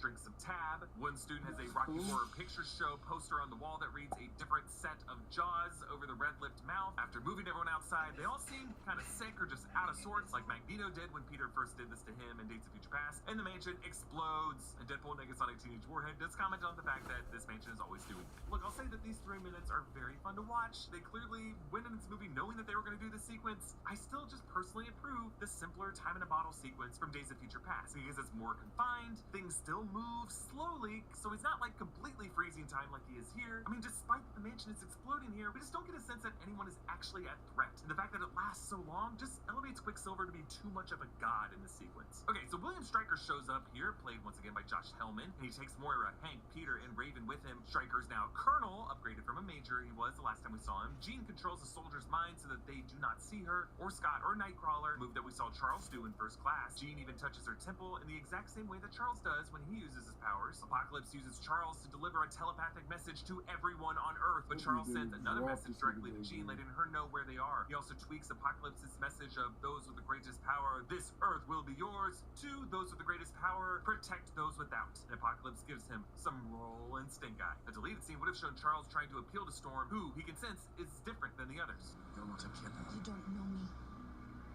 You didn't grow up in a place where superstition and dark religion hold a lot more sway than your degrees, Professor. At the facility where Stryker is keeping everyone, Jean unleashes a practically feral Wolverine, and he's in his Weapon X gear from the comics. This cameo, while awesome, does raise a few questions. First off, the last time we saw him, chronologically speaking, he was being raised from the Potomac by Mystique disguised as Stryker. So how did the real Stryker get a hold of him to perform the Weapons Plus procedure on him? I'm assuming that, since his look is more similar to the comics, the story of how he lost his memory is the same way as it is in the comics, but instead of Stryker's magic adamantium bullet, it was actually his mind protecting him from mental stress. Also, since Jean gives him back a small piece of his memories, is he going to remember her as a teenager? I guess it's best not to think of him being in love with a woman he met when she was just like 17, and just kind of focus on how cool Wolverine looks, killing all those guards. Bryan Singer cameos as the one who fires a machine gun and then dies off screen, his blood spraying back into frame. As Jean goes to touch Wolverine's face, he grabs her arm the same way he did when they first met in X-Men, and he regained consciousness to find her tending to him. I can't tell, but it sounds like the voice that whispers Logan is Famke Janssen and not Sophie Turner. Or maybe Turner was just channeling Famke Janssen's voice here, trying to do an older voice. And then Wolverine runs off into the wilderness in nothing but his shorts and a mullet. I love how Stryker sees that Weapon X has escaped and just quietly dips out. He's like shitting his pants at this point. Mystique tells everyone that she and Hank are the only ones left of the original X-Men. That's because Darwin died in First Class. Havoc, obviously, we just saw die, and the rest died between First Class and Days of Future Past when they were experimented on by Bolivar Trask. Magneto destroys a whole bunch of shit. The ship he raises from the ocean floor is the USS Indianapolis, which is the one that Robert Shaw talks about in his speech in Jaws. Jaws is Bryan Singer's favorite film. He also put a little nod to Jaws in X2. Pyro's lighter had a shark on it. Singer's production company, Bad Hat Harry, is actually taken from a line in Jaws. That's some Bad Hat Harry when Brody snaps at the old man on the beach. As Apocalypse tries to transfer his consciousness into Charles, causing his baldness, the Horsemen and the X-Men fight. James McAvoy actually shaved his head for First Class before finding out that the film was set in the 60s and they wanted him to have hair. This time, he shaved it correctly. Amidst the rubble, there are billboards for Michelin tires, and soon Coca-Cola, that is the oldest soft drink brand in Europe. Mystique makes a heartfelt speech to Magneto about how he has more family than he knows. But Peter chickens out on telling him that he's his son. Storm and Scott face off. These two will eventually lead the X-Men together. Eric flashes back through his relationship with Charles and realizes Mystique is right. Peter's super speed fights Apocalypse, but Apocalypse adjusts, which is crazy, and then breaks his leg. Mystique poses a Psylocke to try to stop him, but Apocalypse chokes her out. There was a controversial billboard depicting this scene that ended up being taken down because people felt it glorified violence against women. When Storm sees her hero about to be killed, she realizes she's on the wrong side of this. Charles enters Apocalypse's mind and mind fights him. Apocalypse grows larger, which was one of his abilities in the comics and animated series. Magneto stops Apocalypse by putting a big X of metal in his path. Everyone combines their powers to take him on, including Storm, but they're still outmatched until Charles convinces Jean to unleash her inner power. As she does, a big, fiery phoenix spreads out behind her. Before he's destroyed, Apocalypse looks at Jean and says, "All has been revealed." Charles gives Moira back her memories from first class, and she's honestly more chill about it than I would be. If I found out someone had mind-wiped me, Jean and Eric use their powers to rebuild the mansion. Quicksilver is sporting a cast with a ton of names and pictures scribbled on it, including a doodle of an arcade game. The name's Danny M and MM. Also, Evan is on there for Evan Peters. It looks like Bryan Singer signed his name, and I love Rush in big letters across the middle. His Rush shirt has been swapped out for an Atari shirt, though. He and Storm decide to stick around the school. But Eric says goodbye to Charles, who is now in the X-wheeled wheelchair from the first two films. He's also now in his very professory three-piece suit and tie. Eric says, "Doesn't it ever wake you up in the middle of the night, the feeling that one day they'll come for you and your children?" This is the same exact thing they had said to each other at the end of the original X-Men film. Doesn't it ever wake you in the middle of the night, the feeling that someday they'll come for you and your children? And Charles says him, "Goodbye, old friend." Again, another repeated phrase among these two. And then Mystique sets up the group for some training in the Danger Room. The white panel in the center of her uniform is an homage to her white sleeveless dress look from the comics. Nightcrawler is also in his Origins comic accurate costume. And finally, Scott gets his blue and yellow costume and visor based on Jim Lee's 90s comic run. And all of them face off against some repurposed Sentinels. A deleted scene from earlier would have shown Hank giving Scott his visor. It's just one big visor. It is. It's all the games, though? On my face? I just hope the other kids don't start calling me Cyclops. Other than the fact that it seems like Mystique is leading the group, I was really excited to see this particular lineup and these particular costumes at the end of the movie. I know a lot of people were down on X-Men Apocalypse, but this moment right here, along with the Wolverine scene, elements of the X-Mansion explosion scene, what Ty Sheridan and Sophie Turner were bringing to the roles, I honestly could get on board with it. But unfortunately, this movie will always just be overshadowed by the fact that this was just kind of the breaking point for Bryan Singer's relationship with the X-Men franchise. Everything was really starting to come out about Bryan Singer around this time. And specifically, the studio just said enough is enough with the fact that Bryan Singer would just be missing for days at a time on the set. Nigga, what? Nigga, he's clear. Nigga, it's doubtful. They said doubtful. Deserves a questionable. Actually, it's questionable. For this movie. But then again, you could say, hey, he got enough of a reward for being allowed to direct Dark Phoenix. He said, oh yeah, from the bust each nigga We're going ass. to talk about Dark Phoenix in the future. I'm not even convinced that that's He's entirely done. useful. He's getting 40 on his head every night. Well, we get this insane post-credit scene for X-Men Apocalypse, where a group of men are cleaning up the bullets left behind at Stryker's facility where Wolverine escaped, and they recover his X-rays and a blood sample. You wanna go to Pato? With one green sample and one yellow sample, and as the briefcase closes, we see the name Essex Corp, which is a reference to Nathaniel Essex, aka Mr. Sinister. His name was seen on Stryker's computer in X2, and he is a huge X-Men villain. He's a geneticist who became obsessed with manipulating DNA to create the most powerful and perfect mutant, and Mr. Sinister is rumored to be the primary antagonist of the X-Men 97 series on Disney+. Now, in the film Logan, it's revealed that Laura, X-23, was created using Wolverine's blood. And in Deadpool, many people believe that the serum used on Wade Wilson was derived from Wolverine's DNA. So there is just a lot of stuff that these shady suit guys might be doing with those vials. Okay, so next week I will be breaking down 2017's Logan, which might be the finest film to come out of this entire franchise. But it's so great because it deconstructs and defies so much of the genre. But I want to end this video in our Danger Room for theories and possible spoilers for Deadpool and Wolverine. Okay, first off, that deleted scene that shouted out Dazzler, that image of an album cover of Dazzler, plus an image of Taylor Swift with Ryan Reynolds and Hugh Jackman, and from the Eras tour, has led to many people to believe that she could appear as Dazzler in Deadpool and Wolverine. I made a whole video going through the conspiracy of the marketing operation between Taylor Swift and Ryan Reynolds and the NFL and Travis Kelce. It's a crazy, super fun video that I highly recommend you watch. Other than that, from this movie, I think we might just get a callback to that never followed up on Mr. Sinister post-credit scene, and then anything that the two previous Deadpool movies might have referenced to this era from the franchise. Like the fact that Negasonic Teenage Warhead said that the X-Mansion always blows up, and the fact that in 2018's Deadpool 2, we do see this particular version of the X-Men lineup appear in the X-Mansion, which is such a weird thing because that was supposed to be in the present day, whereas these kids would have only been that age like in the 80s. Anyway, I just feel like the third Deadpool film has to explain what the hell that was. But a huge thanks to Gina Polito and Noah Chen for writing the script. They did such a good job. You can follow me at EA Voss, follow New Rockstars, subscribe to New Rockstars for more analysis of everything you love. Thanks for watching. Bye.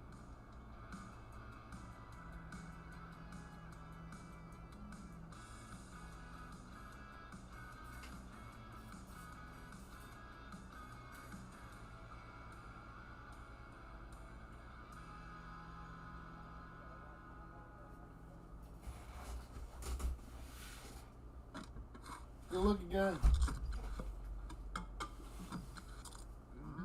Pretty much it.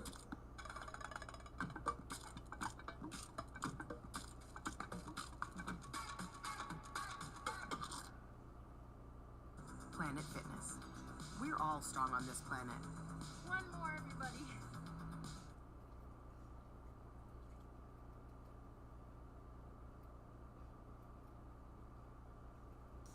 Car, human-eaten something, probably blaming mutants for Bastion's nanotech virus that turned so many into Prime Sentinels. But whoever wrote this is just getting the sides of this war all wrong. Storm says that she can feel the Earth's magnetic field dying, and she says when the sun sets tonight, it sets on the future. So, whoa, I think they are acknowledging that Earth, without its magnetic field layer, would see its atmosphere eroded by solar winds, and we would all eventually die. Storm doesn't really specify that, but according to New Rockstar's resident science nerd Berg, if Earth actually lost its magnetic field, our atmosphere would expand and heat up, and then we would fry and suffocate. So essentially, Magneto doomed all of us. Wolverine says, "The man just declared war on the whole planet. His day ends one way." A very foreshadowing snicked, because this episode ends one way. A splash page foreshadowing this same adamantium getting pulled out. Cyclops splits the group into Team Blue and Team Gold, which are the X-Men colors, with Storm and Jean leading the Gold team to the Galapagos Islands to shut down Bastion's headquarters. Now, the Galapagos Islands are a world-famous ecotourism destination for their geographic isolation and unique biodiversity, and it is where Charles Darwin studied finches and other species to develop his evolution theories for the origin of species, which inspired Nathaniel Essex, aka Mr. Sinister, back when both of these men were contemporaries in 19th century England in Season 5, Episode 9, Descent. It should also be noted that the Galapagos are located off the coast of what country, kids? Ecuador, which in the E is for Extinction comics is where Cassandra Nova located the Master Mold in the jungle and deployed that wild Sentinel on Genosha. Beast says, Learning how to safely remove Sentinel nanotech will take years, but Forge and I believe we can restore the Prime Sentinel's innate humanity. So, this is just still so crazy to me. I don't know how Sentinel nanotech could remake flesh so that heads and limbs could be severed and then refused, and for that same flesh to be reversed to normal without any kind of damage to the body. I think Beast is just acknowledging it's not really possible. We need a time loop here. Roberto in these scenes is finally suited up as one of the X-Men with a yellow and dark blue suit, which is Sunspot's original first X-Men suit in the comics. Chris Claremont's the New Mutants look. Jubilee is still wearing her black and pink number that she got at the mall last episode, which is from her more recent Jubilee and Wolverine comics, which is post-M-Day. Meanwhile, Rogue in this scene and in the following scene at the lake wears Remy's high-collared trench coat, which remember he was not wearing at the Genosha Gala because he had switched into the white tux, but Rogue must have salvaged it from the wreckage and kept it so that she could breathe in the smell of those freshly deep-fried beignets and remember it. But underneath, she wears her full green suit with a trim that comes up the center and forms a hood and the lime green gloves and collar, similar to the suit she wore in her very first appearance in Avengers Annual number 10 in 1981, which had a light green trim instead of a white one, and this is the time when she wasn't yet a member of the X-Men, and it sets up her switching back to Magneto's side in this episode. Charles says that he tried to recruit a young Sebastian to join his school, but his anti-mutant mother slammed the door in his face. In another world, Bastion would be in this portrait. Yes, I love that Storm is sitting behind the globe as she says this, and in the One Man's Worth episodes, we saw Storm in another reality with Wolverine fighting on that night in 1959 where we first met that bar waitress and parts of Nimrod's tech were left behind to create who we now know as Bastion. Forge tells Storm that Bastion is a technopath, and Beast is tinkering with this mnemonic scrambler that shut down Jean's powers when she was Dark Phoenix, and he's referring to the Season 3 Dark Phoenix arc when this same device was used on Jean Grey. But Beast wants to go further. If Bastion's abilities operate like our mutations, we can use neutralizer technology to permanently disable his control of Prime Sentinel. Okay, No neutralizer technology. I love how the second Beast says the words neutralizer technology before Storm thunders up. Notice how her eyes open very slightly wider as she registers this is the same tech that took her powers. She's kind of like... So Magneto arrives and lowers asteroid M over the lake, and I love how you can see the Aurora Borealis light in the sky and surrounding it to show Magneto temporarily activating part of the planet's magnetic field to hover this asteroid, and to show that he is capable of reversing it if he wants. Magneto disses Lilandra as Charles's Shi'ar bird queen, like she's some kind of new girlfriend who's really into crystals that Charles ran off with and then suddenly has a lot of thoughts about the itinerary for the annual guys trip. We all know a guy like that, and if you don't, you're that guy. Magnus describes Genosha to Charles as the vision Charles pitched to him in a bar when they were younger men, which Magneto told Rogue about in episode 6. But then Magneto breaks our hearts. I promised a boy a future free of fear, only to watch his frightened eyes be vaporized inside his tiny skull, because he believed in me. In the dream you had me sell. Oh god, he's talking about Leech! The moment the Wild Sentinel Kaiju zapped them in episode 6, Magneto had told him at the time, "Habe keine Angst," which is German for "do not be afraid," and it was the last thing Leech heard. But now I'm asking, did Leech speak German? Was Magnus really telling himself that? Rogue agrees with Magneto's argument and leaves Remy's trench coat on Charles's shoulder, treating him like he's a coat rack. She reminds the others that none of them were on Genosha the day it fell. Who dies next, Professor? Jean? Been there, done that. Who knows where Bishop is? And hell, Morph was barely on the team 30 minutes before we tossed them to the wolves. Okay, so a couple things to pull out of that. First, a reminder of Bishop's absence. This season does not want us to forget about Bishop. Last episode, we learned that he was bumped from the time stream while he was bringing baby Nathan to the future, and Nathan arrived in that future alone. So I feel like Bishop may be in the axis of time with Immortus, but either way, Bishop is coming back. But the Morph line is so mean, considering Morph died in the second episode of the original series, so barely even 30 minutes of screen time before they were axed. But I said died because Morph did end up coming back. If you're a runner and a Marvel fanatic, then it is high time you started indulging both of your passions at once with Marvel Move. Marvel Move is an immersive audio fitness experience from the creators of Zombies Run. You walk, run, or jog in the real world as audio from the app makes you feel like you're fighting alongside characters like the Hulk, Doctor Strange, or the X-Men. You better run, Buck. Marvel Move is a fully featured fitness app with GPS run mapping, step tracking, and stats. But the really unique factor is the motivation you'll get from progressing through thrilling Marvel stories. In case you're new to running and could use some guidance, a Marvel Move subscription includes Thor and Loki's 5K training, an 8-week-long program that will train you to run your first 5 kilometer with 12 hours of audio drama. When you run with Marvel Move, you're the protagonist in an epic adventure. There's no feeling quite like taking on Sentinels alongside the X-Men or running away from an out-of-control Hulk, which is my personal favorite. Clear the street! New workouts are released regularly, with stories from A-list writers like Teenie Howard and Jerry Duggan, plus more series and new characters arriving in summer 2024. Download the ZRX app on iPhone and Android to try Marvel Move for 1 week for free. And when you're ready to dive in, head to zrx.app/newrockstars and use coupon code NEWROCKSTARS at checkout for 50% off your first month. Okay, moving on to Muir Island, off the coast of Scotland. And of course, we hear some bagpipe music, because this is how Muir Island was introduced when we first visited it in Season 1, Episode 9, The Cure. The Muir Island Research Center was a recurring location throughout the 90s series, and the architecture of the building looks the same, but now notice that the landmass is out on this peninsula, but when we had most recently seen it in Season 5, Episode 2, The Phalanx Covenant, it was closer to the cliff, so maybe like coastal erosion. Ever since we learned that Moira McTaggart moved to Genosha, this center would now be unoccupied, but still a good refuge for the X-Men. In this garage are various familiar vehicles. So in the center, there are 2 Blackbird jets. The one closest to us has the added Shi'ar engines that allowed it to go into space during the Sanctuary arc. One behind it is like flatter and thinner, and I wonder if it might be like the Fox X-Men film version of the Blackbird jet. Either way, Beast has to keep engineering new Blackbirds because they keep blowing them up. But in the lower right, there are 2 different generations of Charles's hover chair. The yellow one actually appears to be based on the Marvel Legends toy, but there's also a blue one that looks bulkier and more fortified. Maybe this is one designed for battle. Behind that is the vintage 1991 Wolverine red and yellow mutant cycle, and it's the claws on the front. It's got pop wheelie action, and it was released by Toy Toy Biz. And of course, Toy Biz was the company of Ike Perlmutter, and it was this company that bought Marvel in the mid-90s and led to Marvel's ventures into film and TV, eventually leading to Marvel Studios. But then in the back and on the right, that fancy car looks like Charles Xavier's blue Rolls Royce from the very first Uncanny X-Men #1 in 1963. The red convertible on the lower center looks like Rogue's car from the Unstoppable Juggernaut and the Cure episodes. It's normally a convertible, but it looks like the top is up here. And then on the far left, barely noticeable, there's a motorcycle with a flame pattern. It's a Harley Davidson.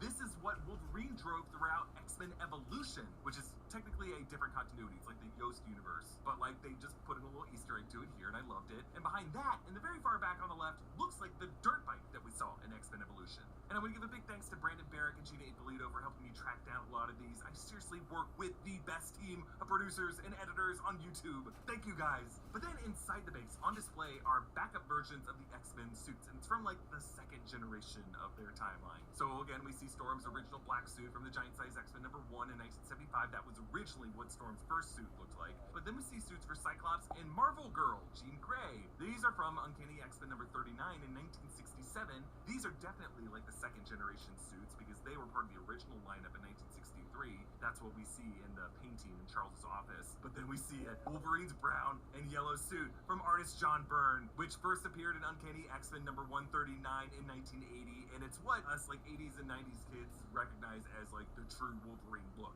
And then in a later shot, you can see Rogue's original 1981 suit there as well, to the right of Charles's tactical jumpsuit. And that tactical jumpsuit is what you see him wearing in past missions. By the way, these suits were also worn by some of the X-Men in the unaired Pride of the X-Men pilot, which Bo DeMeo suggested watching before this episode is homework, even though acknowledging that it's not technically canon to the other X-Men stories that he's telling. You can actually find this whole episode on YouTube. Scott tosses his son a new suit. Am I going to war or a circus?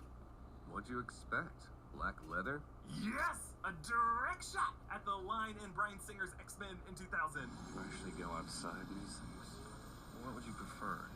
Yellow spandex? A line that has lived in infamy among fans of X-Men ever since, as these movies have resisted putting Wolverine in a comic-accurate suit. That is until this year's Deadpool and Wolverine. But the new suit that Cyclops gives Cable is actually Cable's suit from Marvel vs. Capcom 2. There's actually some really fun gaming Easter eggs in this episode. So Charles chats with President Robert Kelly in an astral plane version of the Oval Office. In under an hour, civilization as we know it ends. In under an hour. Kinda sounds like President Whitmore's speech on Independence Day. In less than an hour, aircraft from here will join others from around the world. So Nightcrawler prays the rosary, and Jubilee disintegrates Roberto's business card. But the address on it read 1 Claremont Avenue, Rio de Janeiro, Brazil, a reference to Chris Claremont, the comics writer most responsible for the best X-Men storylines. And then the phone number is 009-071-982. So 97182, September 7th, 1982 is Bo DeMeo's birthday. This date was also the release date of Marvel graphic novel #4, The New Mutants, which was the first appearance of Sunspot. As they walk out to the Blackbirds, we see Morph is wearing a new suit with these shoulder pads. This is Morph's look from the Exiles. And the shoulder pads would normally be holding a cape, but I suppose they had a conversation about this and they're like, knock it! As Team Gold nears Bastion's island, Bastion senses them and deploys the Sentinels. And I love how Forge and Jean are white-knuckling on those sticks. Cable, Morph, and Beast are all bracing for impact, but Storm, not worried at all. She's sitting calmly with her legs crossed. So Booking.com has all kinds of stays, because some love a sunny resort, What's he about to eat? others not so much. Find exactly what you're booking for. Booking.com, Booking.es. And it's been that kind of season for Carl Anthony Towns here in New York, doing everything right. Detroit, you want? Obviously, we know his three-point shooting, but I've been impressed, though, his driving this season as a center, being aggressive. Thought he got fouled, but still delivered. A delay of game violation. Warning for the Knicks. 12-9, New York. Thompson. Oh, wow.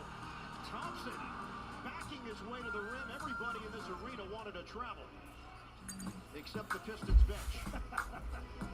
12-11, New York. Thompson beats his man off the dribble. Feeds it. Corner. Anunoby. No good. The